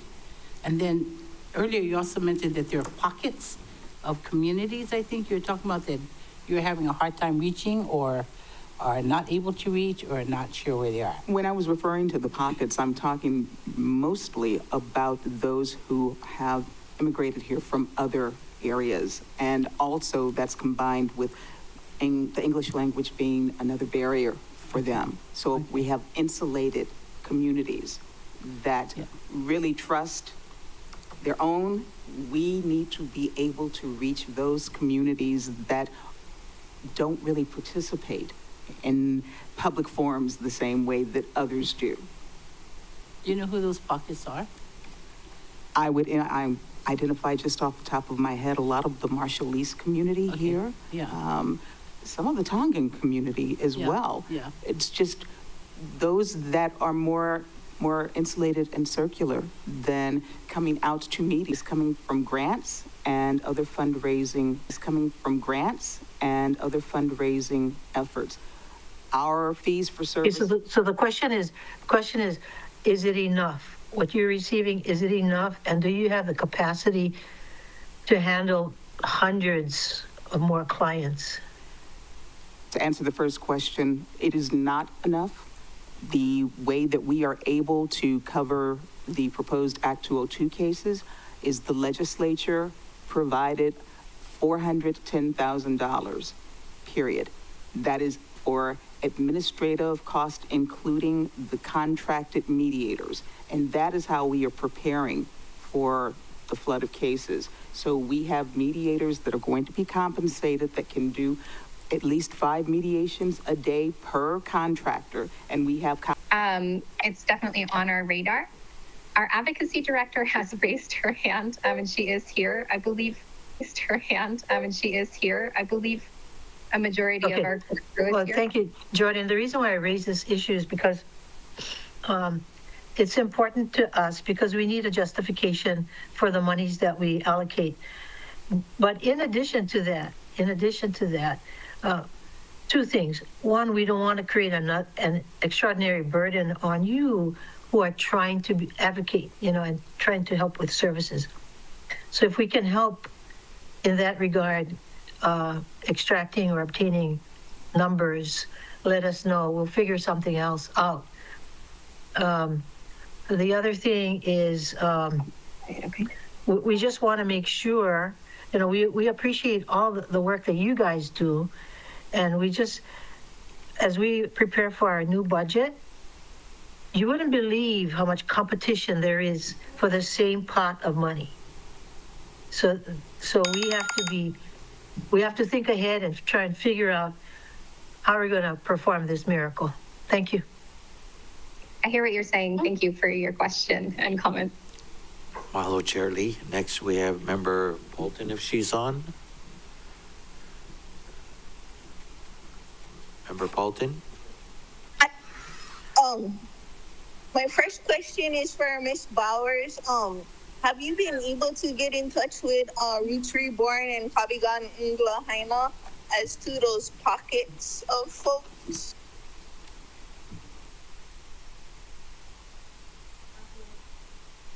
Can you guys hear me okay? No, Councilwoman, I can hear you. I was just unmuting myself. I have the phone numbers, and thank you again for providing them. We were first looking at providing the translation services, which we were able to get from the governor's office, but I have my staffer that's newly hired reaching out to the persons. Survivors. This rental assistance is for everyone. This rental assistance is for whatever. U.S. is for everyone. This rental assistance is for whatever, U.S. citizens or something. Is there a centralized place to point people to that would have that information in one place? Is that for Director Hartsock? Sure, if she has the answer. We were having those resources posted on My Mediation Services website under their resources tab. Bhavon, I'll look right now. Bhavon, did you want to speak to that? We are still looking for resources during our weekly conversations that we've been having with the governor's office and with the judiciary. I believe that we are still missing some resources, and we have had others that were brought to our attention, but some of the resources that we're finding that people are saying have monies, when we follow up with a phone call, they say that the monies are either running low or they're not accepting anyone else. So I think it would be of great benefit, and we would like to be a clearinghouse. I just don't know if we are missing some of the resources that are indeed out there. But what we have gotten from the governor's office, we have indeed included it. And if anyone hearing this call has or is aware of other resources that are applicable to this program, please contact us so we can provide that information. Thank you. And then I just was wondering if the county, because Somalu said there still was some available, if all of that can be aggregated, and especially if when you follow up, they give different information, if that can be posted or followed up on as well. I think it's real important for us as agencies or the counties to be able to help do that legwork for folks that are desperately searching for that financial resources. Thank you. Mahalo, Member Paulton, for that. We'll follow up with that. Next, we have Member Rollins Fernandez, followed by Member Sugimura. Mahalo, Chair. So I heard loud and clear from Ms. Bowers that the problem is will be getting tenants to respond within the 15 days. So hearing that very clearly, does anyone know of a plan to try to address that problem specifically? And does that plan need more resources? For whoever wants to speak to it. Just as a follow-up, Councilwoman, I would say any and all access to any media would be greatly appreciated. We were not allowed to spend any of the money that was provided from the judiciary on marketing, on branding. And that's what's needed. If tenants don't know, they won't access the help that we want so desperately to provide them. So resources that would cover the expenses of marketing, branding, publicizing, whatever label you want to put on it would be greatly appreciated, because the last time that we did this, which was after COVID and Act 57, Maui Mediation Services spent approximately $10,000 just with one marketing outlet, which was radio stations. So the prices are exorbitant. As former candidates, we understand how much the cost is for getting the word out about things, advertising, et cetera, et cetera. Director Hartsock, do you know of any resources that Maui Mediation Services could access to help to defray that cost or cover that cost? We access, so the governor's office is, I believe, able to do more media. We could do more media on this, especially on the announcement of this. I do know of some financial supports that are available for survivors and those who were not directly impacted. Tia, So we can't hear you. If you can, yeah, speak louder. Yeah, for some reason your volume went soft. Oh, shoot, sorry. Can you hear me now better? So we do have some, governor's office, we will be able to, I've been talking to comms office this whole time, so we will try and push some more stuff out as well. And I can work with Bhavon on that. We've been working very closely with Bhavon and her team, so we can work on trying to find some either assistance or trying to push our channels that we have access to from the governor's office. We also have some financial support that we have found that is available. So I can make sure that they have those resources for their website again. There have been some extensions. There's been some extensions in the time for the Hawaii Interim Housing Program on the date from the DBET Department of Business and Economic. Mahalo, Director. Chair, may I ask if Deputy Director Mataafa would be able to speak to that as well? Deputy? Did he get the question as far as? Resources to help get the word out so that tenants will know to respond within the 15 days. Deputy Mataafa. Thank you, Chair, and thank you, Councilmember Rollins-Fernandez.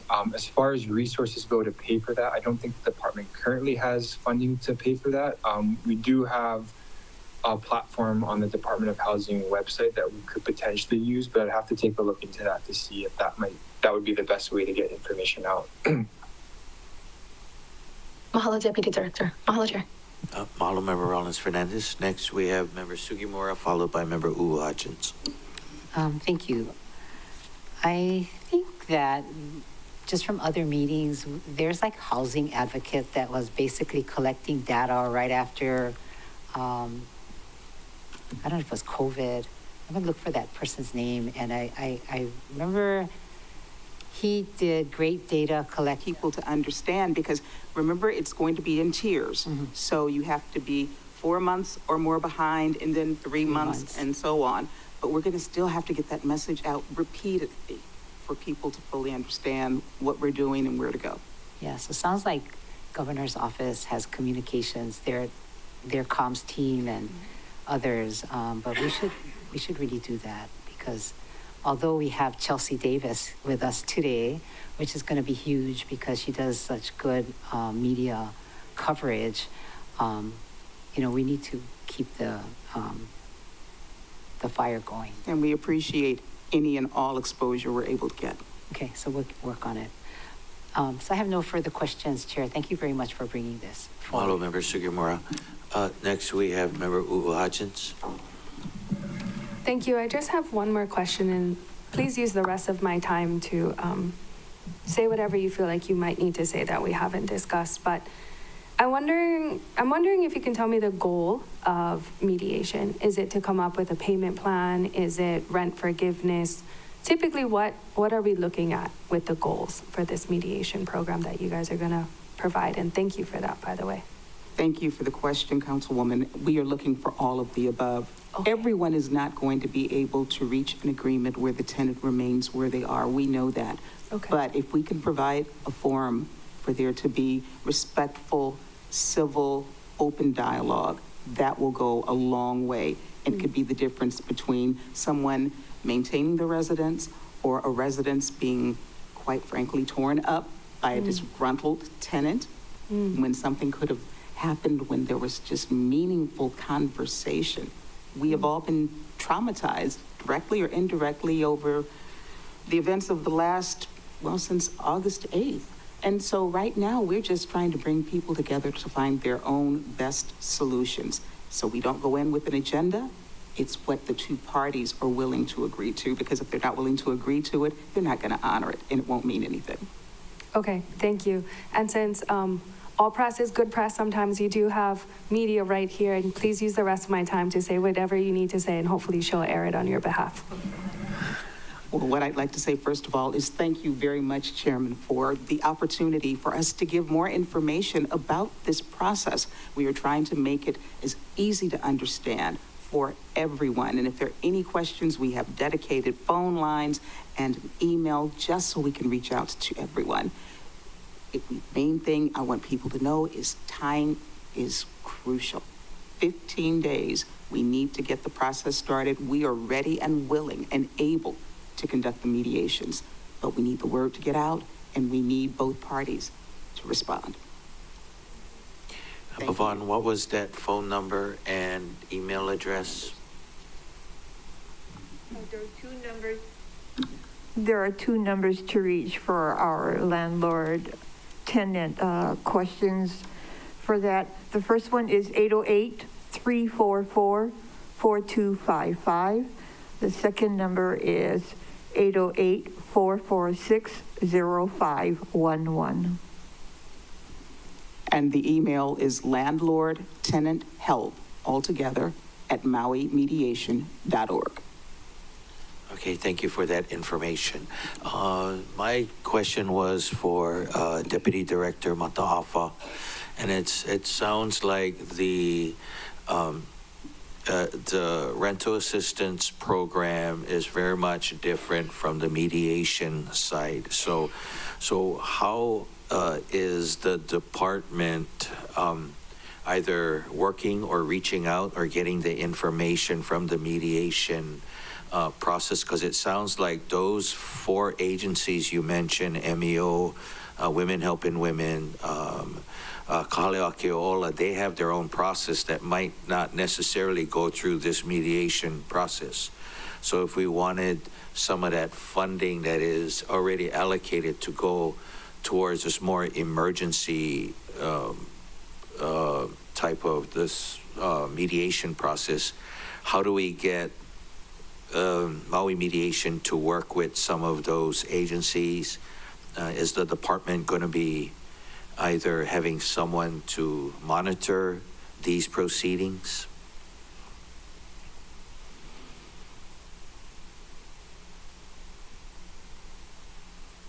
Oh, you're muted, Director, Deputy Director. Sorry about that, Chair.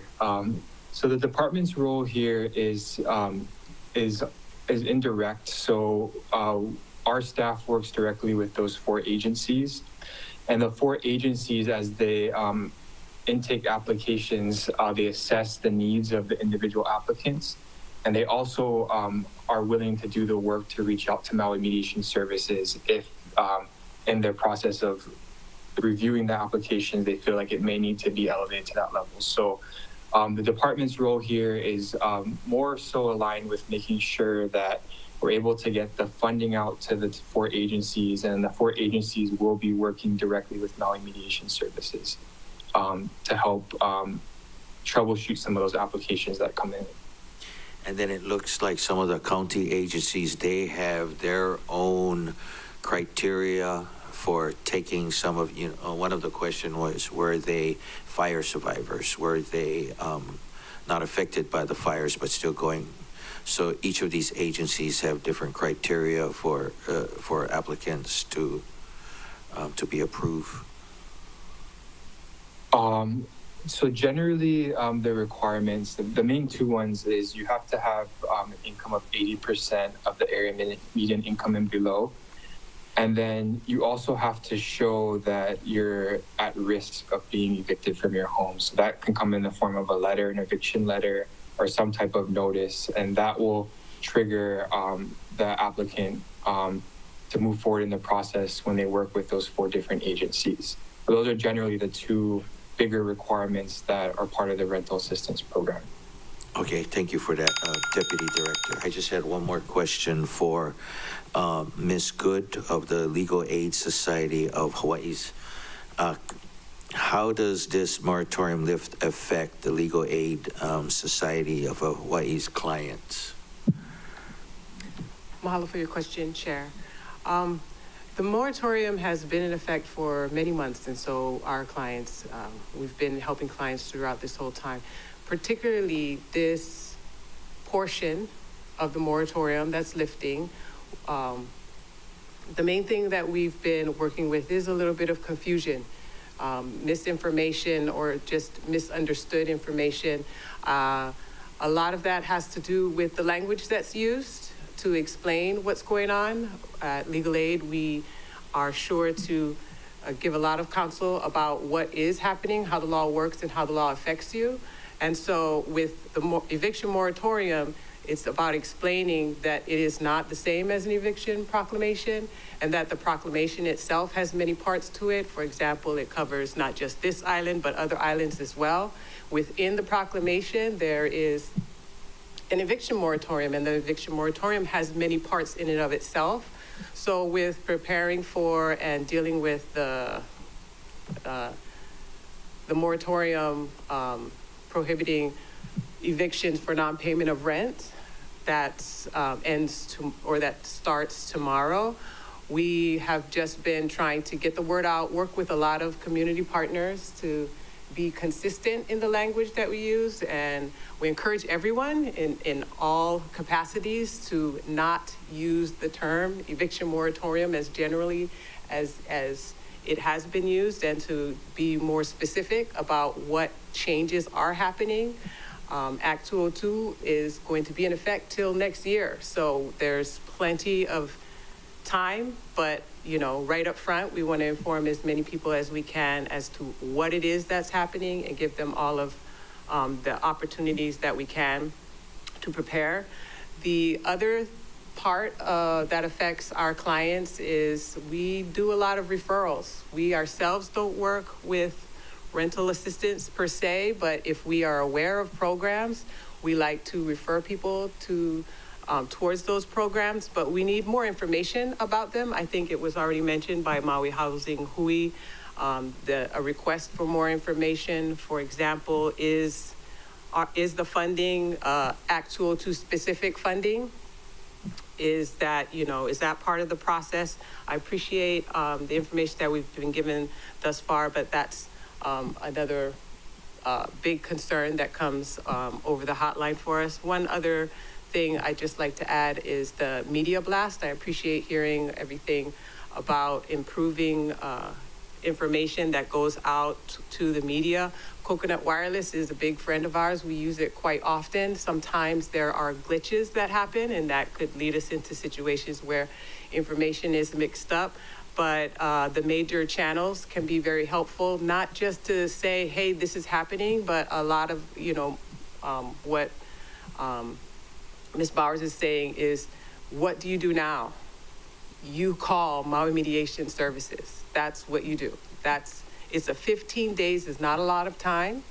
There's not anything necessarily in place to make sure that you got, your notice correctly. That could happen later. There's a lot that goes into Act 202, a lot of different steps. It's tiered. It has all kinds of information. Even if you think you got a notice and the timing is off, call. That's the main way that we assist our clients. Thank you for the question, Chair. Malum is good for that information. Members, any need for a third round of questions? I do see a couple hands. Chair Lee, followed by Vice Chair Johnson. Yeah, this would be for Deputy Director Matafu. So obviously, there's a need for clarification of information. I mean, even I was confused until we got all of the discussion, out there and vetted and clarified. So if people call the housing department, are you going to appoint someone who can address these issues? Because a likely place to call would be the housing department. Could you do that? Thank you for the question, Chair Lee. Can you clarify on what type of information on these calls? If it's relating to the rental assistance program, We have staff that can take those calls and give information about that. If it's about the mediation pieces, I think it might be better suited to have them call Maui Mediation Services to get that type of information. And so if the person answering the phone at the housing could just say that, refer that person to Ms. Bowers or to the correct agency, that would be very helpful. And for the time being, you know, I'm not trying to be critical, but because most departments do this, could you have a live voice answer the phone?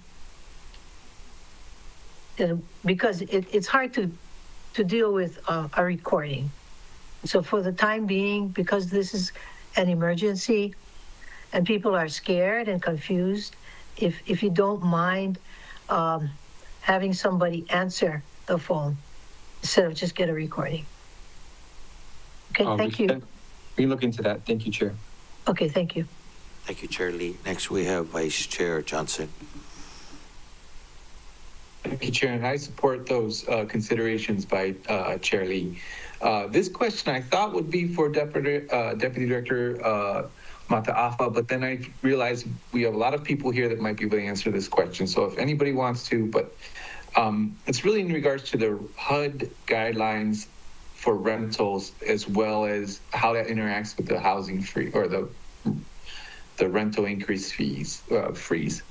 You know, when I was living in low-income housing, like tech, whenever I would get a raise from the company, the next day they would call me in and say, okay, now we're going to raise your rent because it's based off your income.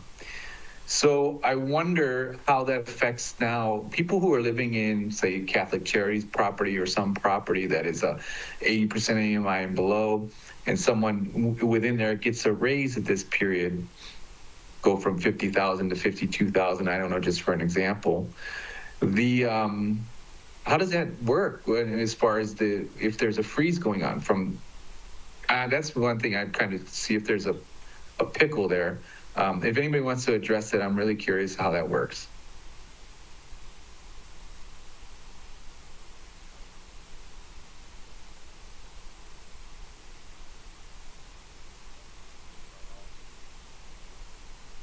Well, maybe, Chair, if we could get that question in writing and maybe send it to maybe HUD. I don't know. I'm curious to how that works. So if that's something that we have to consider, I'd like this body to consider it. Thank you. Thank you, Chair. Thanks, Vice Chair Johnson. Member Rollins Fernandez. Mahalo, Chair. And mahalo to all of our resources for being with us today and answering all of our questions and for serving the community. So my question is a clarifying question for Deputy Director Mata'afa, and it's regarding some of the numbers that he provided earlier regarding the amount of money for rental assistance. So I'm going to repeat it, and then you correct it if I wrote it down incorrectly anywhere. So 3 million was appropriated, 2.7 was encumbered, and 2.4 million was spent.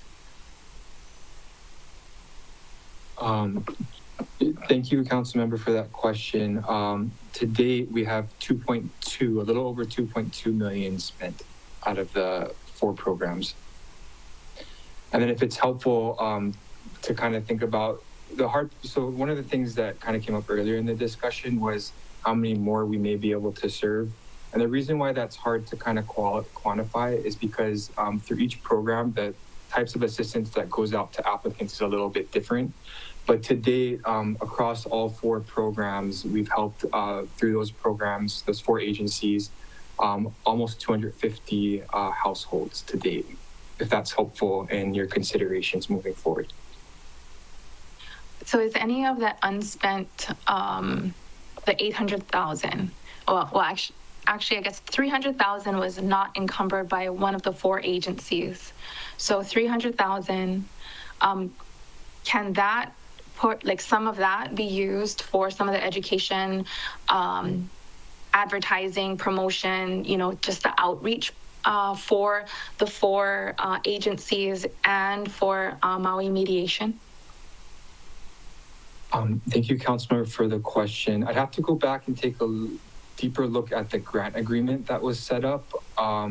But right now, it is really an operational fund. We do give a little bit of admin funds to each of those agencies. I'll just have to go back and double check and look deeper at the grant agreements to see if marketing is included in that. And if so, we may be able to do something with the marketing piece. And then you had one more question in there. Sorry, I forgot what the other question was. The 300,000 was unencumbered, and so it didn't go to any of the 4 agencies. Would Maui Mediation be able to access that funds to help get the word out about the service? All 4 agencies have encumbered funds. So what we do is we don't encumber the whole $3 million at the start of the fiscal year. We encumber about 2/3 of it. And then when we get to about this point, January, February, March, we look at what the outstanding need still is between all 4 programs. And then we adjust the funding through a grant amendment to each of those agencies, depending if one has more need than the other. So all 4 agencies have encumbered a contract or grant agreement with the department. But it doesn't go out, the whole amount doesn't go out at the outset of the fiscal year. We wait until about this time in the year to kind of assess where everybody's at and where their drawdowns are. And then we make grant amendments to see, to give them additional funding if it's required. Mahalo, Deputy. Well, if we're hearing that the specific need is getting the word out and outreach, then I'm hoping that our departments would help to provide funding for that specific need that was stated to us today. Thank you, Council Member. And yeah, I think the biggest need is on the program side. Actually, there like many mentioned here today, there is a lack of inventory. We do have some that are really in need of the rental assistance. I mean, a lot of them are in need of the rental assistance. And then I'll go and double check to make sure if we can use the marketing, if we can look at the admin funds that are allocated to each of those agencies and see if there's some wiggle room there and making a nexus between Maui Mediation Services. But they've all committed to making sure that when these applicants come in, if it's necessary, that they are linked up with Maui Mediation Services. Mahalo, Deputy Director, and mahalo, Chair. And I just wanted to reiterate, and because we all know this, that an ounce of prevention is worth a pound of cure. And so if we can spend a little bit more on marketing to get the word out, then perhaps we won't have to spend even more on services when folks lose their housing. And so I really want us to, provide investment at the front end where the costs will be less than waiting until the damage is done on the back end and having to spend even more money. Mahalo, Chair. Good point, Member Rollins Fernandez, and thank you for that. Pro Tem Kama. Thank you, Chair. So my question is for Maui Mediation. So my understanding is that we have 15 days to try to do a media blitz to be able to get the word out as far-reaching as potentially possible. It takes time, and we're looking at 15 days. We're not looking at a month or 2 or 4 weeks, right? So I'm just trying to figure out what you need and who can get it to you soon. Thank you. Thank you, Chair. Mahalo, Pro Tem Kama. Did I see Member Polton? Go ahead. Thank you, Chair. This is more of like a forward-looking thing because there was an eviction moratorium through COVID too, I believe. And it feels like right now we're really pushing up against February 5th.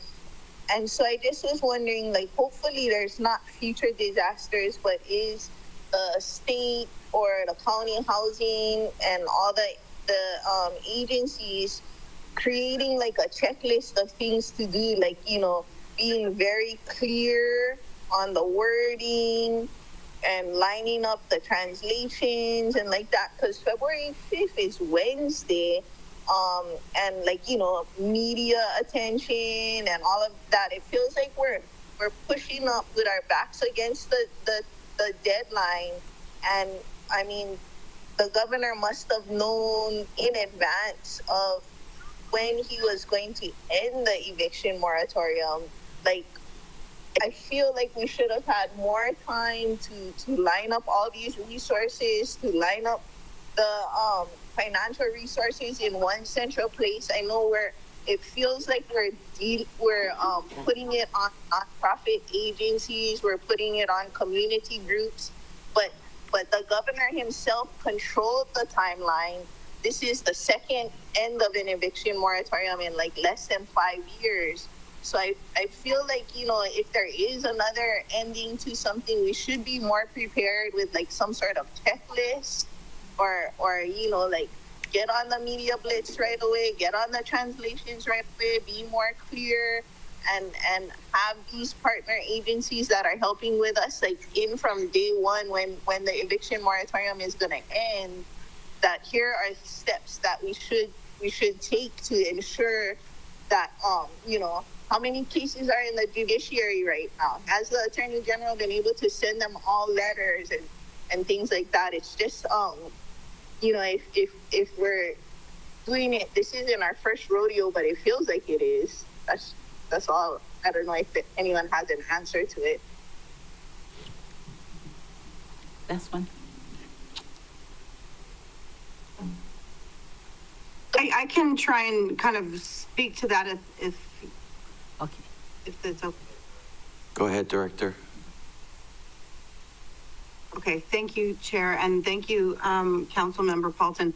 I agree. We tried as much as we could. Governor pushed back the date 3 times because we wanted to make sure that we had the most amount of lead time. So thankfully, we got it pushed back 3 different times, specifically to go past the holiday season to make sure that would not disrupt. So there's been a lot of many conversations with calls that we've received from both sides, from tenants and landlords, specifically property managers, looking to say how this is impacting in many different ways on both ends, right? And so with that information, we tried to time it as best as we could to make sure that we've been meeting with Maui Mediation Services and the judiciary and legal aid, I think since October, knowing that this would be coming and trying to line up all the resources to make sure, specifically, as you know, we're trying to make sure that the mental health resources are in place.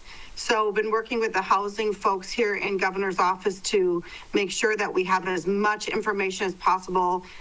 To do the press releases, to get the FAQs. There's an FAQ posted on Governor's website under the news, under the press releases, under the newsroom from January 3rd. And so that information was specifically going out on January 3rd. So again, there is obviously more, and it's good to know what type of checklist should be in place.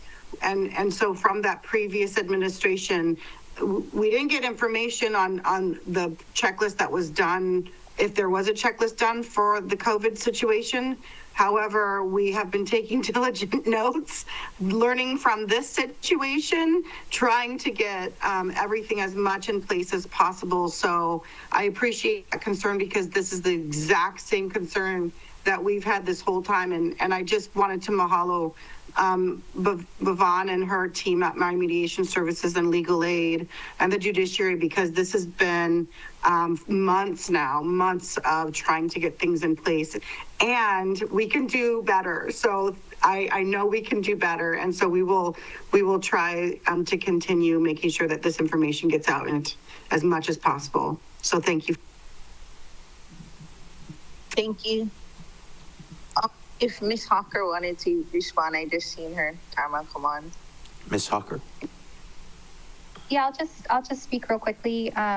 You know, we have been trying to get the word out about this I'd say we've had graphics out on Instagram for about a month, where we work with the governor's office. I do know that the governor's office did push it back. And, you know, my housing hui is in agreement with you. If this is, we need a game plan for all administrations to follow, we do need something like that, because our big concern is, you know, a month ago, if rental assistance had been made available, then we could really like get ahead of this. And so we share that same sentiment, and also, have been working with Director Hartsock on making sure the information is accurate, that it's timely, and doing what we have. And I will say that as our communications outreach, I have sent the graphics that we worked on with the governor's office to all of you council members' social media accounts that I could find, if you're interested in putting that information out on your own platforms or reach about Act 202. But yeah, it's all hands on deck, and we share the same sentiment. Thank you. I was wondering if the governor would do a press conference, about maybe the day before or something about the ending of the eviction moratorium, because lots of people tune in when it does that. So and if by then you have all the information in one spot or can point to it, I think that would be helpful as well. I just texted them about an hour ago to see if we could get something pushed out again. We did it at the beginning of January. I think you're right. We need to do another one, and so I will make sure that that's suggested. I suggested that to them, so I'll try and make sure that that's done. Thank you. Thank you so much. Okay, mahalo, Member Bolton. Pro Tem Kama, did you have Oh, she did answer your question. Any other questions, members, for our resources? If not, if any of our resources wanted to provide some closing remarks that you didn't share earlier in the meeting, we'll give you some time. Go ahead, Director Hartsock. I will say we recently did a large quality of life survey across the state, and some of the feedback that we received around disaster preparedness and communications from all over the state, but we specifically looked at Maui responses in that survey. That content's available online, so people can look at those dashboards and look at the disaster communications and the disaster response, and they can sort by county. It's at health-study.com. health-study.com, and the dashboards are live, and so they can filter through county and look at Maui County specific information around disaster preparedness and communications. And one of the things that we found was a lot of information is shared through social media. And so we push it out on our social media, but I would strongly encourage folks on this call to push out those infographics that Maui Housing Hui developed and that we posted on Gov's website. We're going to post it again tomorrow. If you could please repost it on your social media, because not as much as we do on media, even on the press releases and people don't get the information is that they're not getting a lot of that information on media. It's on social media. So if people could please repost, that would be amazing. That's where a lot of folks are getting their information on social media. And that's what we found on the results of our survey as well. So thank you so much for all of these awesome questions, and we're just honored to be here to be able to provide as much support and respond in the most appropriate ways for you folks, because our biggest concern is the mental health of the community. And so as much as we can do, please do not hesitate to reach out. Mahalo, Director Hartsock. And Jordan, if you could email those email blasts to WASSP committee, then we can go ahead and include it on Granicus as well, in case people want to find it on our committee. Go ahead. And I do want to say, in terms of data, just to close, we do have a qualitative report. I would say we've been raising the issue of the FEMA direct lease program inflating rents since October 2023, and in June of 2023, we released a report that was based off of a community survey, but allowed people to use their voice and their experiences. And then we codified their stories into common themes. We tend to do this, and I do want to send that around to the WASSP committee members so that you have a clear picture of what we unearthed as the common demographic. We had not only tenants on that, but as well as homeowners. You know, I will say in terms of data, there are so many reports out there. The Alice report from Hawaii Community Foundation and Maui United Way just came out. And that's a good data dive and shows specific Maui circumstances on our housing issue. So I would be happy to send both the report that we did and the 2024 report of Alice Homes, because when we're talking about the group of people that we're focusing on of Maui Housing Hui and that are the most housing insecure or vulnerable, you're looking at asset limited, income constrained homes.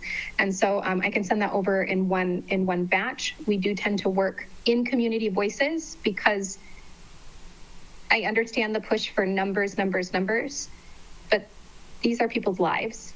And I think those stories are really relevant. And so we'll send that over, but thank you for that question. Mahalo, Ms. Hawker. Ms. Bowers, did you have any closing comments from you or the staff? Committee Chair, I would like to thank the entire committee, all council members who have really just shown all of us here how you feel this is such an important date that is coming up, and how it is just crucial that people understand. I would also like to recommendation, Chair. Okay, members, thank you. Recommendation, Chair. Okay, members, thank you for this great discussion and all your questions and comments today. With that, we'll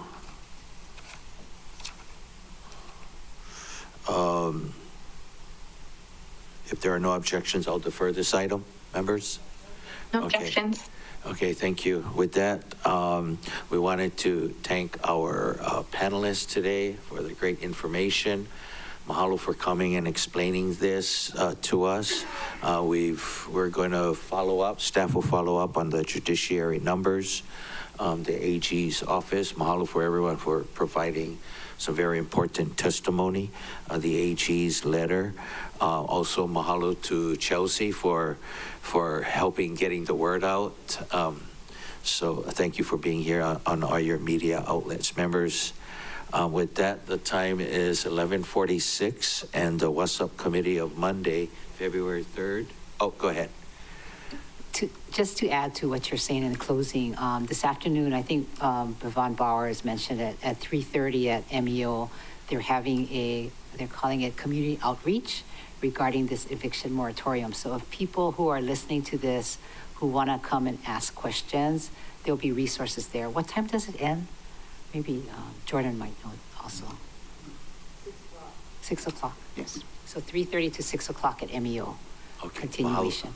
Mahalo, Member Sugimura, for that important reminder. And we also have an afternoon meeting here in the chambers in the Y Committee. Please join us at 1:30 p.m. With that, the WASSP Committee meeting of Monday, February 3rd is now adjourned. Thank you.